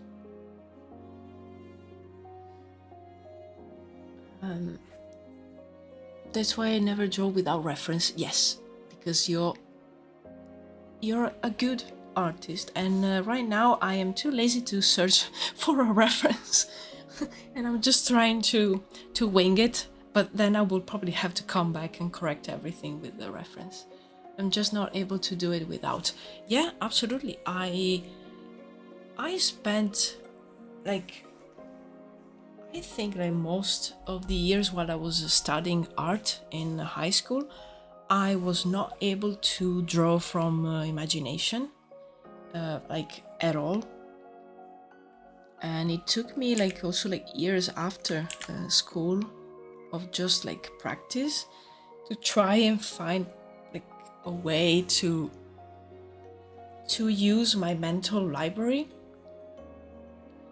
But again, it's useful if you want to like represent an idea and you're like on a whim, like quickly.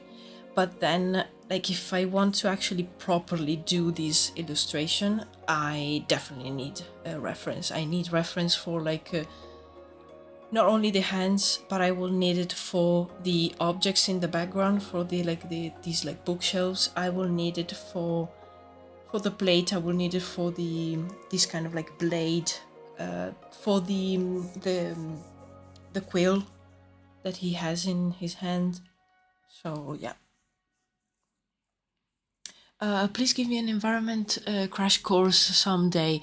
I have a big commission right now with a background, and the imposter syndrome is hitting.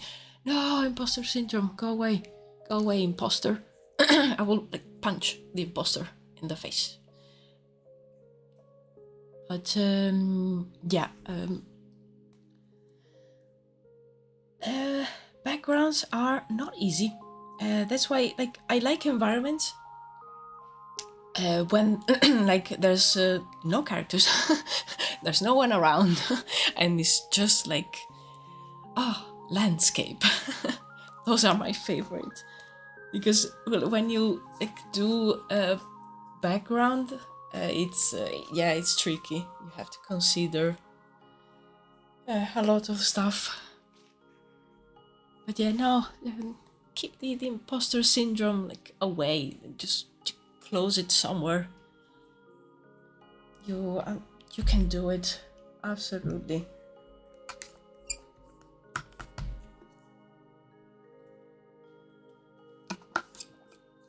But it's normal to feel like nervous when it's something that you don't do all the time. Yeah, no worries, Cold Hand. I'm sure you can you can do it, and it will be great. It will turn out amazing, and it's just the one step more towards like being able to do backgrounds and environments with like less and less worry. Because even though I do environments professionally, I still like sometimes have like that thing like, oh, I really want to get better at environments. So maybe I should try this like a new technique or whatever, and I feel very anxious and nervous because it's not like turning up the way that I wanted. And there's always that moment where you're like, I really want to learn this new thing, but you have a lot of doubts, and you're like learning, so it's not like turning out perfectly, of course, because if it's something that you don't do all the time, it's not possible to like make it look perfect. I just want to do the best job for the client, and I'm not good at environments, but it's about to Scale 3. So commission, so I'm having a lot of fun. That's nice. That's the best way, I think, because if you're doing something that you're not used to do, and it's like also a theme that's new to you or something you don't really enjoy, that's the worst case scenario. So I'm happy to hear that it's something that you enjoy. That sounds really nice. It's like, for me, definitely like doing a realistic and like modern contemporary environments. That's something that scares me, because I'm used to like environments with always like an element of fantasy or like whimsy, let's say. So if you ask me for, I don't know, like a military base in like this modern setting, I'm like, no, please. Can I add a castle? No castle.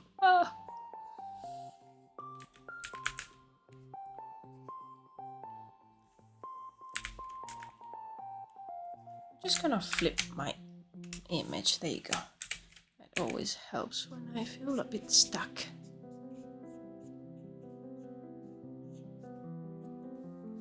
I think I'm going to open my Pinterest board just because I want to have a look at some characters that I have saved. I kind of want to give him some kind of hair, but I don't know which style.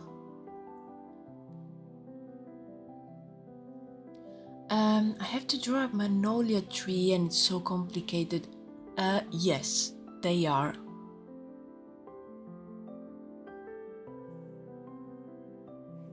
Yeah, that's that's not easy. It's not like a I don't know, a birch tree that goes like up short and like not short, like a tall and straight. Magnolia trees are all like with their like branches that twist and turn, if I remember correctly. Give him short hair. Yeah, because in the other scenes I have like doctors actually let's say operating, so they will probably have something that covers their head partially, And this one is for like a doctor that's examining some body parts later. So I really wanted to give him something like a more intricate robe, and the way that I drew it, you can't really see his head much, so he looks bold. And I was looking at reference to see if maybe that will like spark some ideas for even like something kind of like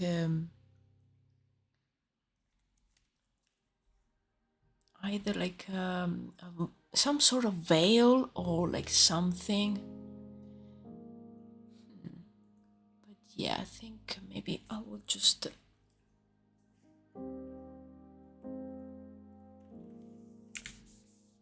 leave him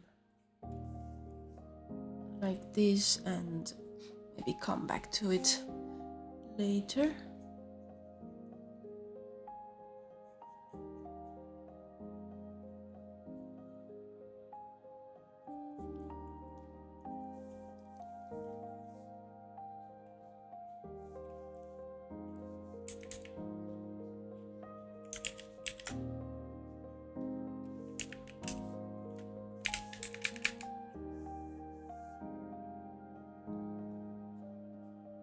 Also, like eyes are difficult when someone is like looking down.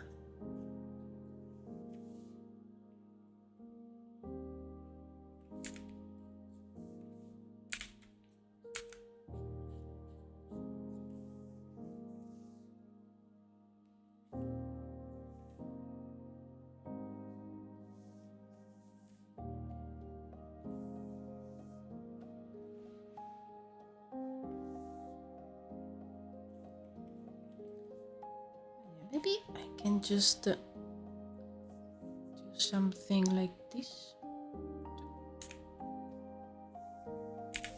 just to indicate that he is here.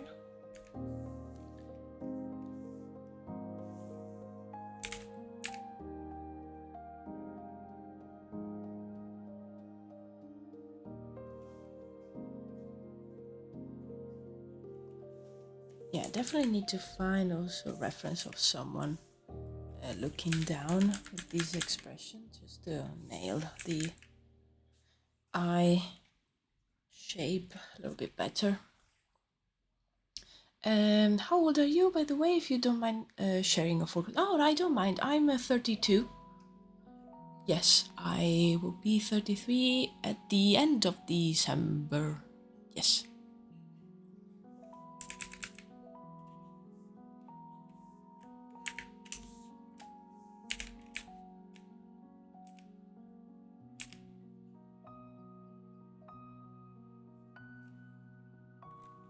Okay.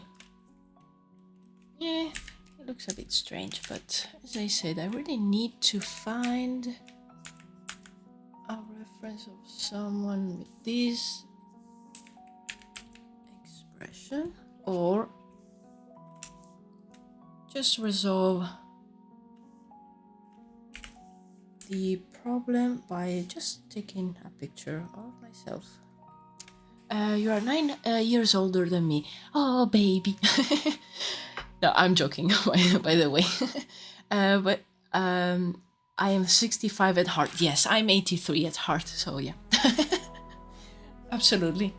Like me with my blanket and my warm tea, just waiting for like some, lazy Sunday to just read my books. And if there's like someone outside that screams, just check on what's going on and like being nosy with the neighbors. Yeah, I'm checking all the like old lady stuff.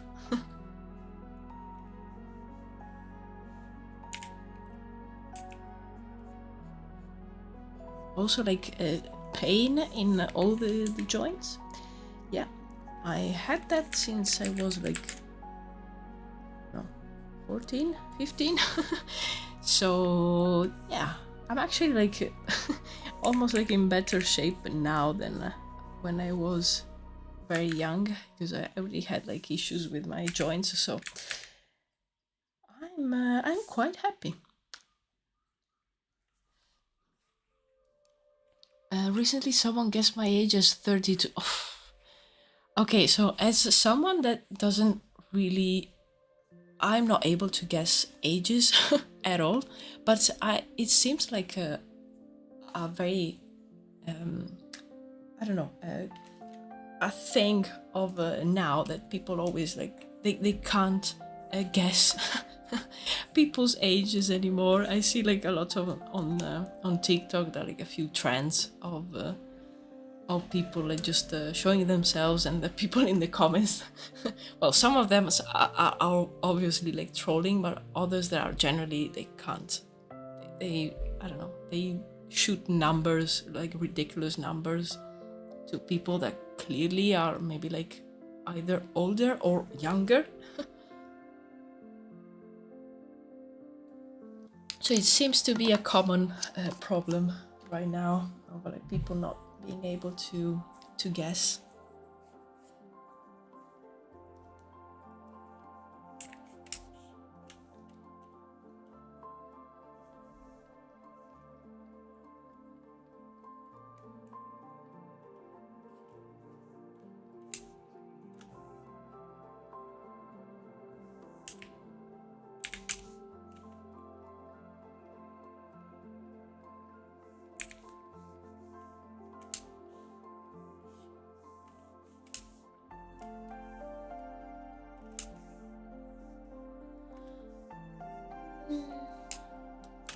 Okay, we said we will leave that hand, and this one, I think also they are too small for him. They probably need to be bigger, these hands. Yes, granted, I have a lot of tattoos. Maybe they based it on that, but honey, I was a teen 6 years ago. Yes, absolutely. Yeah, probably. Yeah, you're right. There's a few uh, a few things that people associate with like a range, age bracket rather than another one. So maybe, yes, if you have a lot of tattoos, maybe like people will think you're older, or whatever. Or it could like sometimes is maybe like how maybe someone is dressed, or other things like that. And I think it falls into these stereotypes.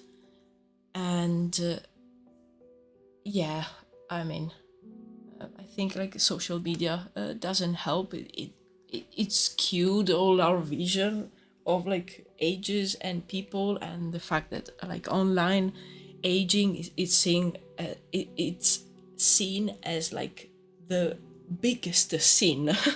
Like, oh my god. And like in our society, which it's the opposite. Like I am so happy that I am like I survived to be this age. Like, it's amazing if you stop and think about it.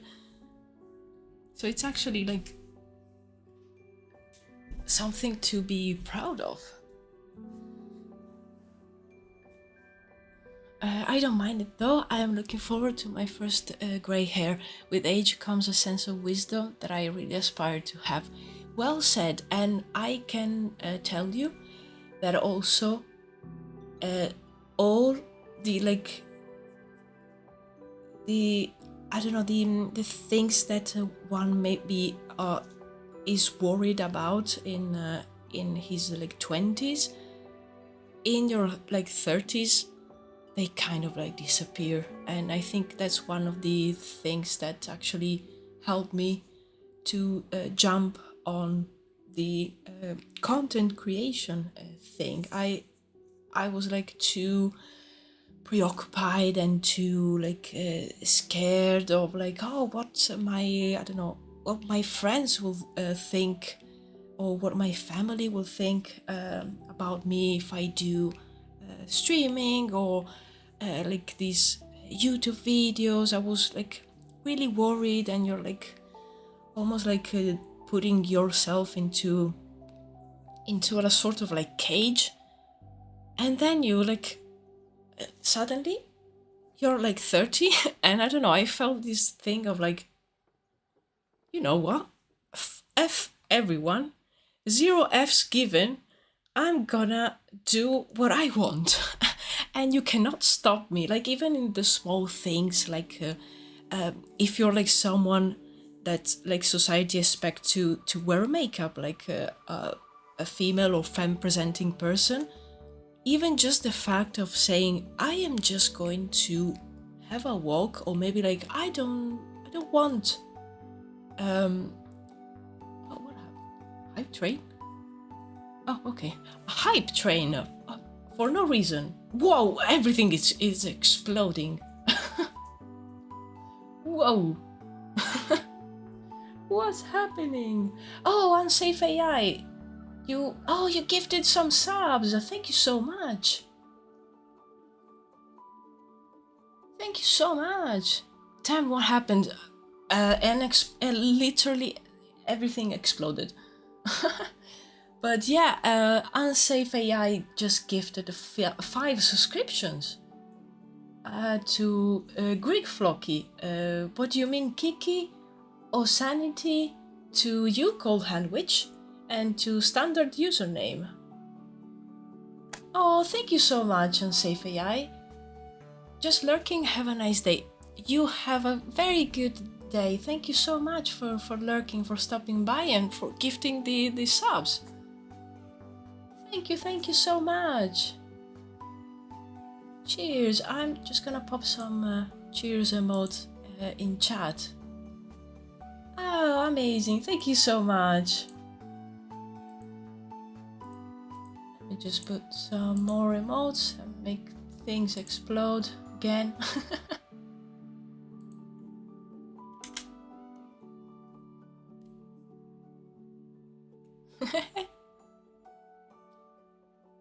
Cheers. That was so nice of you. Thank you so much again.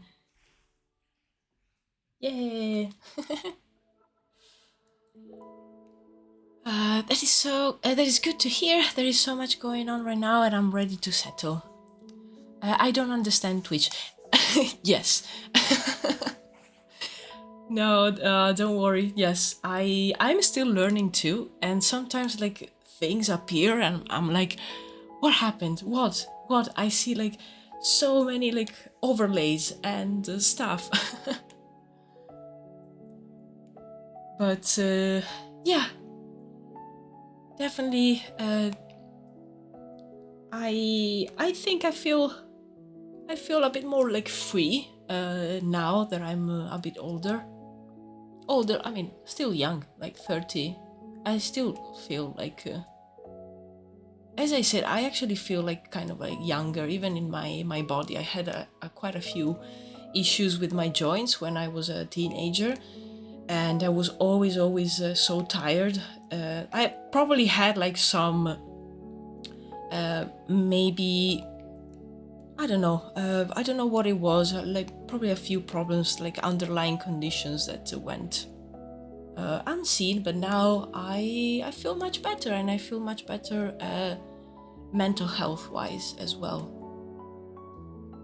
So yeah, that's why I feel like I have the mental capacity, and also the I don't know, the almost the need to share my stuff and meet like-minded people, and not stop on like doing what I really want to do because of maybe like something like what someone might think. I'm like literally 0F given. I do what I want and what makes me feel good. So yeah, that's it. Welcome to my TED Talk, and yeah.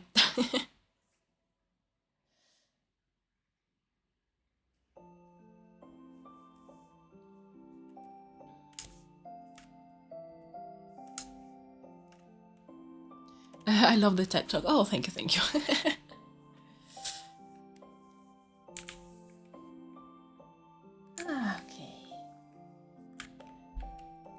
supposed to be the table, kind of. I think I'm going to draw it by hand because it's supposed to be like a wooden table, so it will be slightly irregular. Yeah, probably like it's like an old table as well. And okay, so that's the table. I'm going to do a new layer and put this one again. Just want to draw where the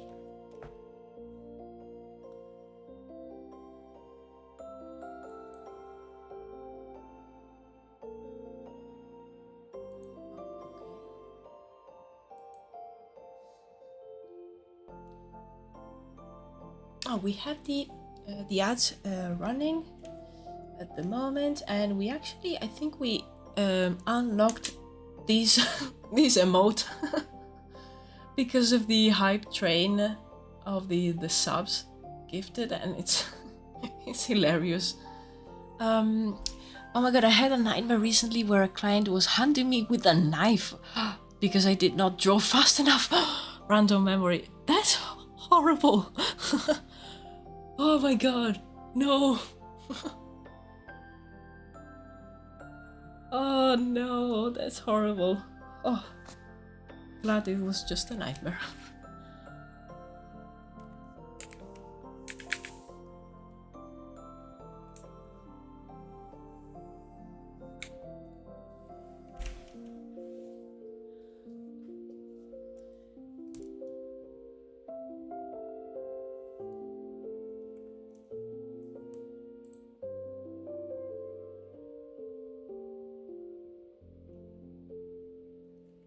Oh yeah, sure, God hand, no worries. Okay, just going to draw the background. I think I'm gonna, what if we make some sort of like skirting board? Then we have the floor, which will probably be floorboards, unless we make it of like stone tiles.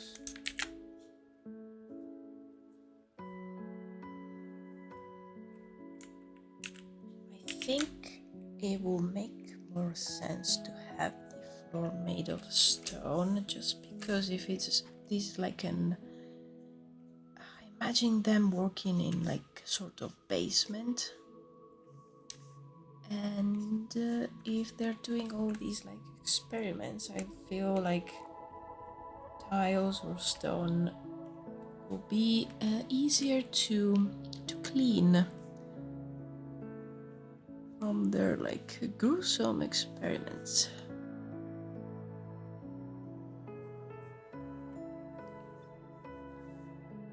Am I doing this because I'm avoiding drawing the character? Maybe. Maybe not.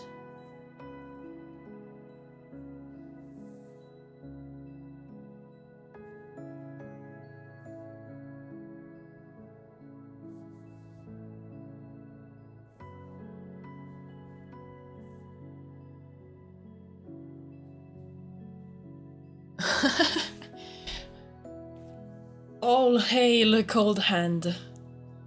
They've returned from the sacred loo, the most important part of a house.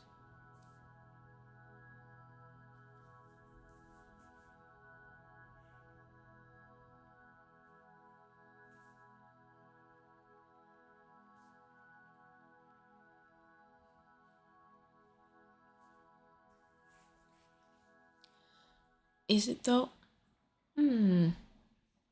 I mean, if you don't have it in your house, it's pretty bad. I think probably that one and the kitchen are the two most important parts? I don't know. I'm open to suggestions of other important parts. I think for me, like the loo is more important than the kitchen. I feel it because when actually we moved into this house, the bathroom was not ready because it had been like renovated recently, and we couldn't use it. We could use the toilet, but not the shower. And even like even like the toilet, we had in the past some instances when we couldn't easily use it, so that's pretty bad.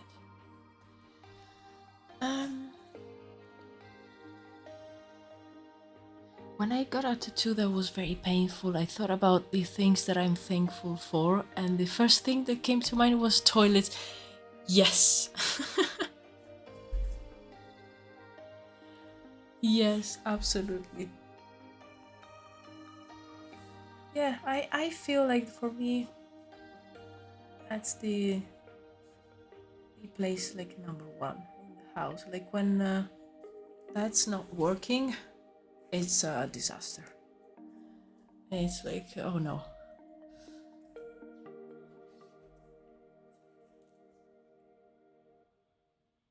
Speaking of tattoos, I really want to get a few new ones. I just have 3 in total, but my objective is to like have a lot more.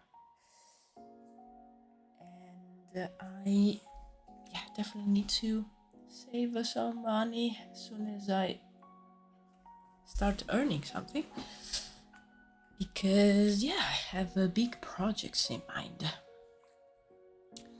What tattoos do you have? I have an octopus, which it's holding a paintbrush on my left forearm. I have a crow on my right upper arm. It's not super big like the octopus. It's pretty big. I would say it's probably like 20-25 centimeters. The crow is a bit smaller. I have a crow as well. Yay! I really like animals, so I have the project of basically filling both my arms with the animals that I love. And then I have the oldest one. It's behind my neck, and it's the symbol from Assassin's Creed, the video game. I got that when I was 16, actually. Yes, as a present to myself, and it was legal. My mom was there actually, and she was actually browsing all the tattoos, trying to like see if there was something that she liked. She ended up years later getting a rose. So that was 16 years ago actually. Yeah, in fact, it's a bit faded, so I have in mind to just fill it up a little bit, make it a little bit darker, and add a few elements on both sides of it, because it's just a symbol, which is really nice because it's really simple. It's very like graphic design style, very simple, no frills. So I was thinking of actually adding some maybe like leaf motif or some decoration on both sides. Oh, I have 24 tattoos, all animals, plants, and death related. Exactly my style. Amazing. Yes, I want to. I have the itch. I want more tattoos. as I said, I want to fill my my arms with mainly animals, and then I would really like, to add to my neck tattoo, and I would really like to have a couple of how do I explain it? I want on both of my calves. I want two like a medieval knights, but drawn as they were like drawn in manuscripts, or like sculpted into like tombs, like those tombs that you see in like all the churches on the floor. And I kind of want that vibe. In Brighton, you have great tattoo studios. Yes, it's full of amazing artists. In fact, the two guys that did the octopus and the crow, they're fantastic, and they all do this kind of line work, which calls to like a medieval like block printing and hatch work. So they all have the same kind of style. And I recently found another guy who just bought a studio here in Brighton, and he also does like a medieval stuff. There's also another artist, and she does hand poke, and she does everything like inspired by Celtic culture. So my people, basically. So I found like that all the artists are there and ready. I just need the coins, the gold coins to pay them. That's the only thing that I'm missing. That is such a fun idea. Yes, I really like it. I had that idea like a few years ago, and it stuck. So I think it's a good idea if I still like thinking about it. I initially went for that style, but there are just not any people in my area who do that. Yeah, I might have to come visit Brighton soon again. Yes, you need to. And it's amazing because I found the artist who did my the octopus, and his name is Adam Beardless. I'm gonna just pop it in chat. He's amazing.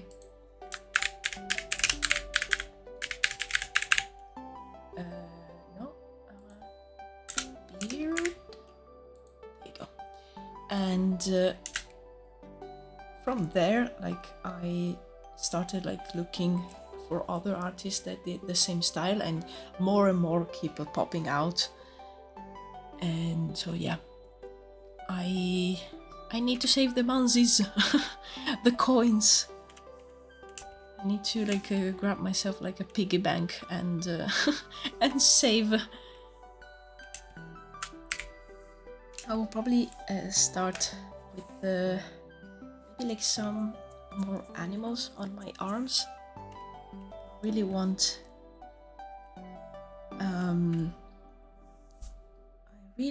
a fish of some kind. Is he really beardless? Yes and no. He has like a patchy beard, so I think that's where the nickname comes from. He has like long hair, and he has a lot of hair, like curly, and he kind of like has a bigger mustache, but then the beard is a bit patchy. So I think that's where the the nickname comes from. Yeah, I was wondering the same when I found him, because he didn't had any pictures of himself in his profile, so I was like, I'm wondering.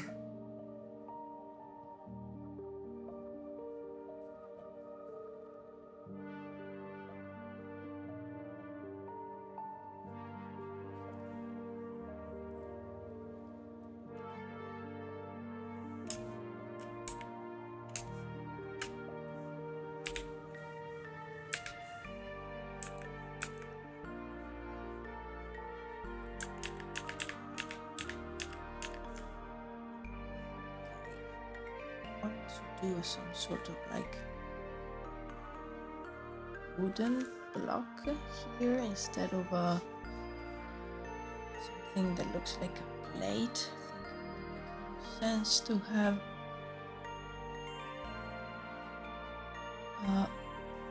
so good. Yeah, something like that, like a butcher block. Nope, this one.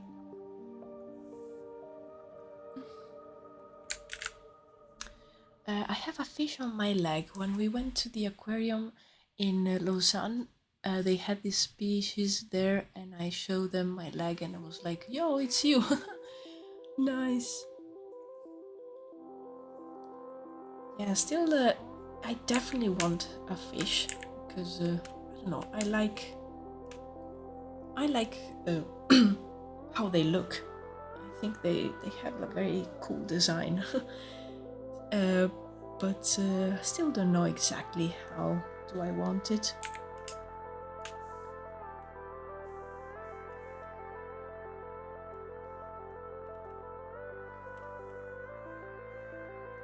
Okay, I'm gonna instead of just like one paper here, I will really scatter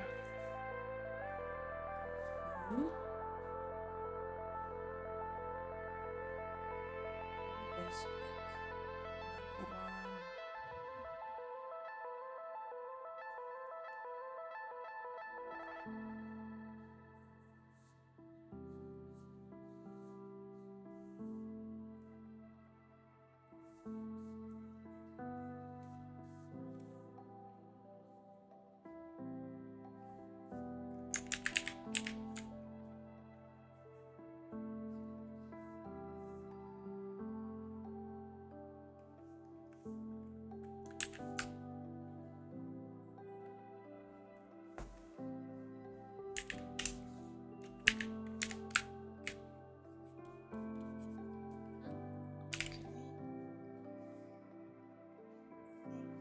Something like this.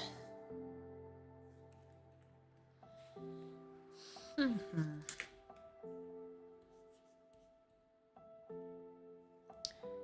finished the line art for the magnolia tree. Yes! Yay! Well done! That must have been quite a struggle. Yeah, well done, well done.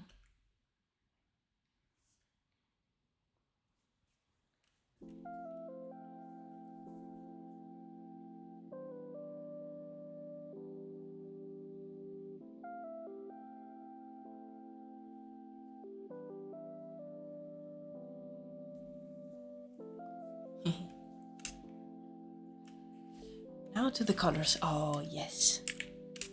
Nice, nice.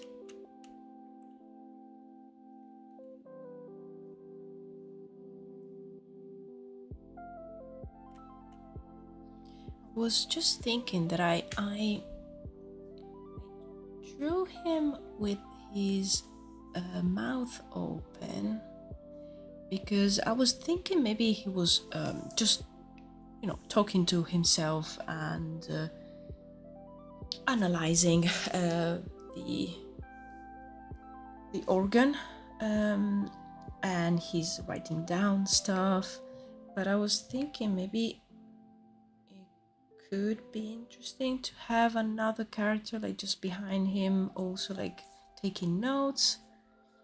That could be an idea. I am just going to sketch that because I would like to first finish him, and then if I find that maybe having another character in the background works, I can do that.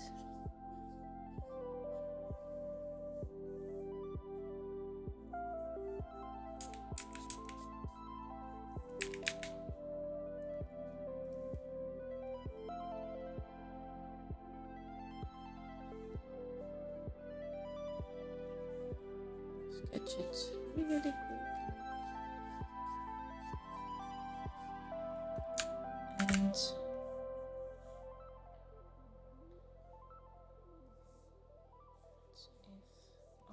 they're just someone else checking the stuff.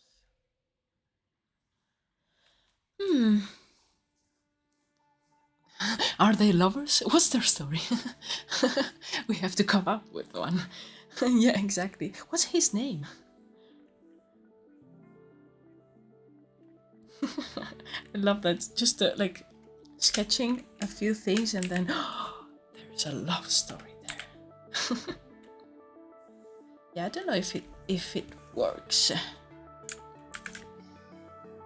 Don't really know. I think the perspective is a bit strange on this image.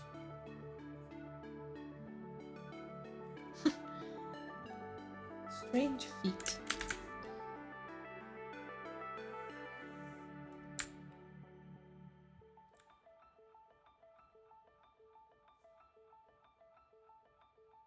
Yeah, because the focus was on the organ, I think. That's why I cut the image that way.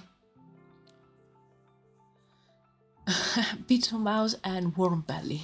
They have been together for 24 years. Wow. Working together all this time.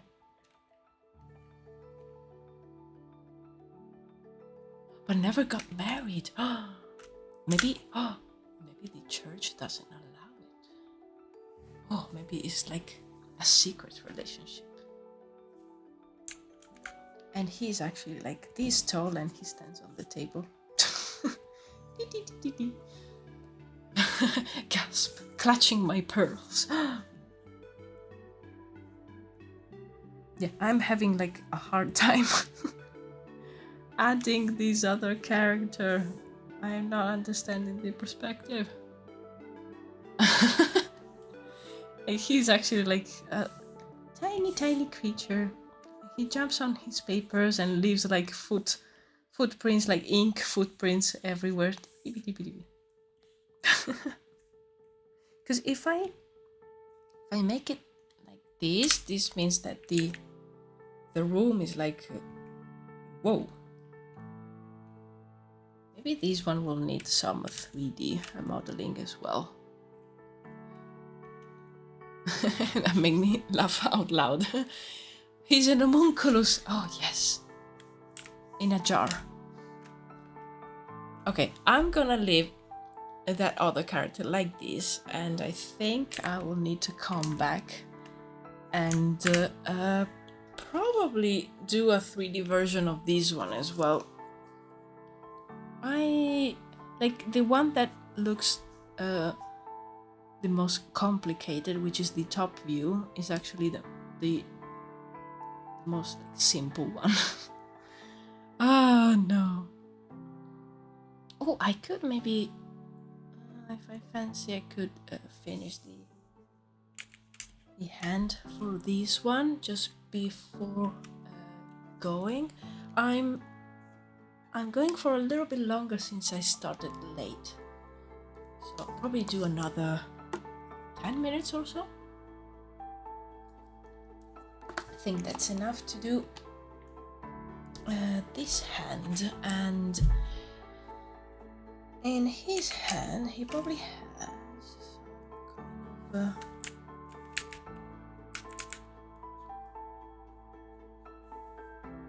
blade.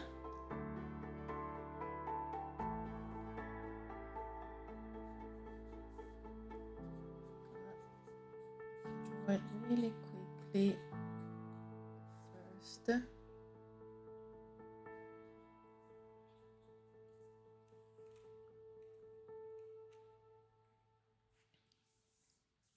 Yeah,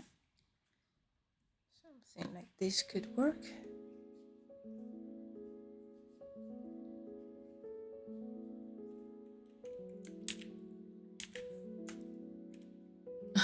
I think that's enough to do this hand. 3 days later, yeah, exactly, still drawing that hand. That's how it works. It's always like this, like, oh, okay, yeah, I'm just missing a hand, and I have 10 minutes. That's enough, right? Nope. No, especially if you do like 1,000 iterations of the same hand, because no one that you draw was correct or convinced you. No, 10 minutes is not enough.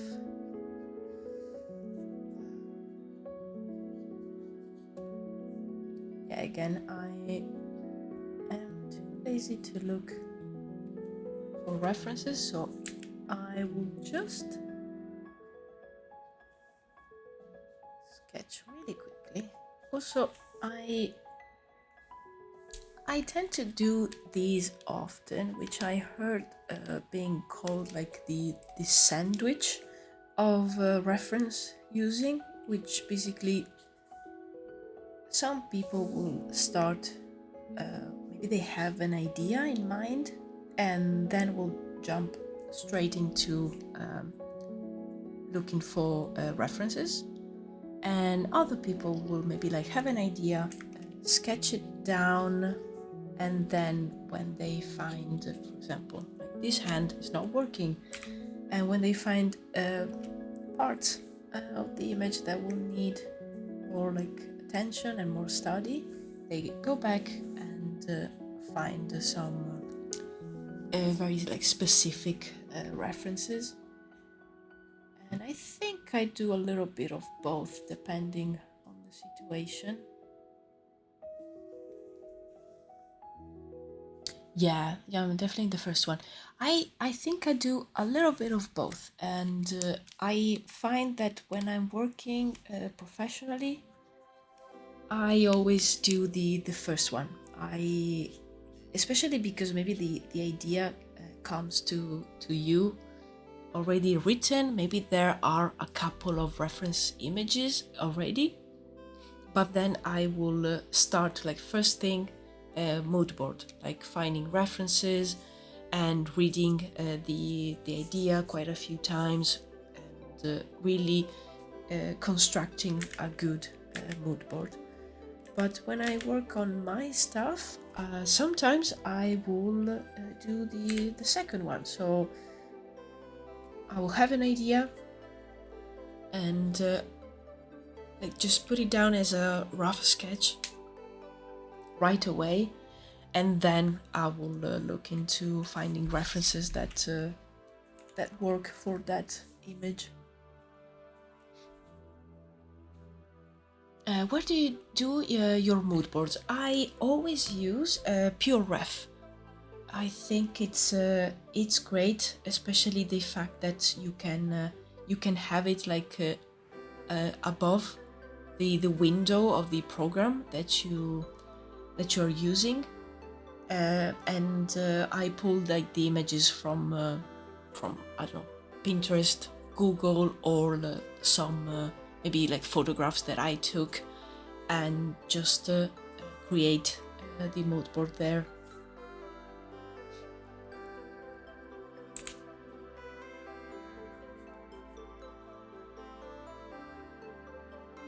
Okay, I think these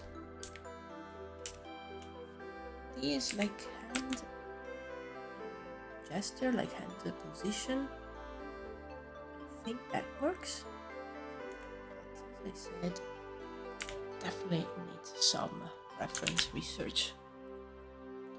This one is fine. I think for this one I actually was looking at my own hand. And oh yes, I think I did it bigger because I had the idea of probably he has some kind of glove, like to touch this stuff. So let me just do something like this so we can see that it's like a bigger thing on top of his hand.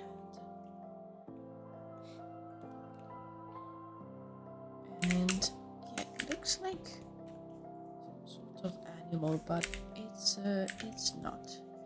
It's an organ, and these are like tendrils. But yeah, I don't want to say too much because I don't want to spoil the new video. Yummy. yeah, it's actually like a huge Haribo candy. Okay,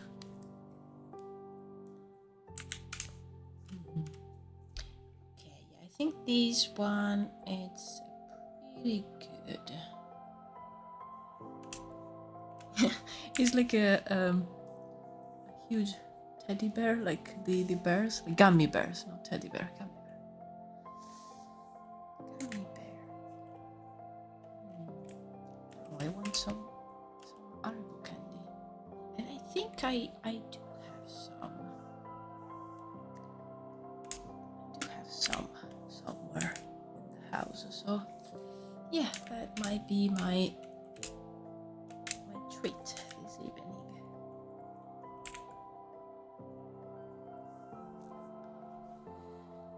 Okay, kind of like this guy. He might receive a full body concept one day. Why not? Okay, then we have this one. I don't mind it, this character being these like far away. It makes me think that the room is very big, and maybe it's like a room with a lot of studying tables. So I don't mind that. I will need to quickly check and see if it still works in 3D, if it's still correct.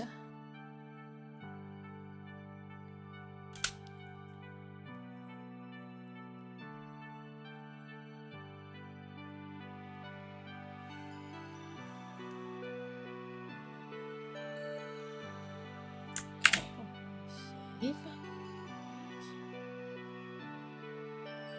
and then we have this one. I think for the video, if I have only maybe like this concept over here and this other one, it will be enough. The top one, I will consider that an extra, especially because it will be very difficult to do. This part over here with the opened body and all the organs, I'm already like dreading.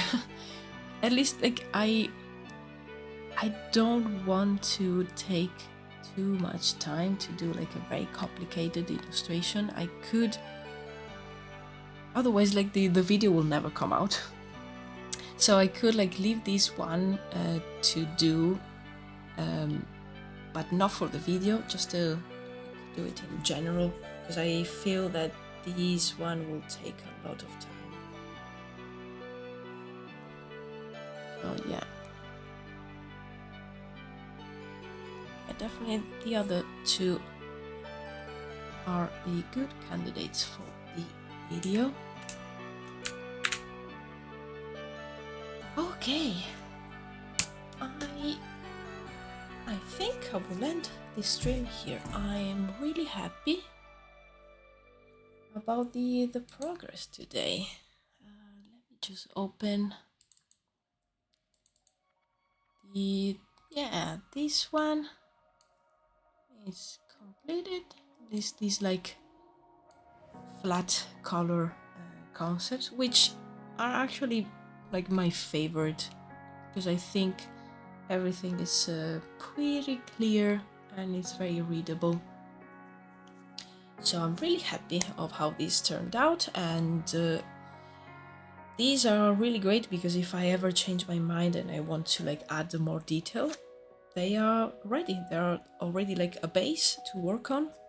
So that's pretty easy to jump back on them and keep adding details. Yeah, I had a lot of fun. Oh, yay, nice. Made a lot of progress on the commission. Fantastic. That's amazing to hear. Yeah, I had so much fun as well. And yeah, I'm happy with the progress too. So that's a double win. And yeah, I feel very fulfilled today. Amazing. Okie dokie. Let me just check. Okay, YouTube is still Still working, amazing. I'm always afraid that it will explode. But yeah, thank you so much, Cold Hand, for keeping me company. Thank you everyone for stopping by and yeah, participating on the stream here on Twitch and on YouTube. It's always so much fun. I hope to see you all again next week on Tuesday, as usual, 3 p.m. UK time. So yeah, you have a nice rest of your day, have a good Friday and a really nice weekend as well. I'll catch you soon. Goodbye. Have a nice evening. Bye bye, thank you.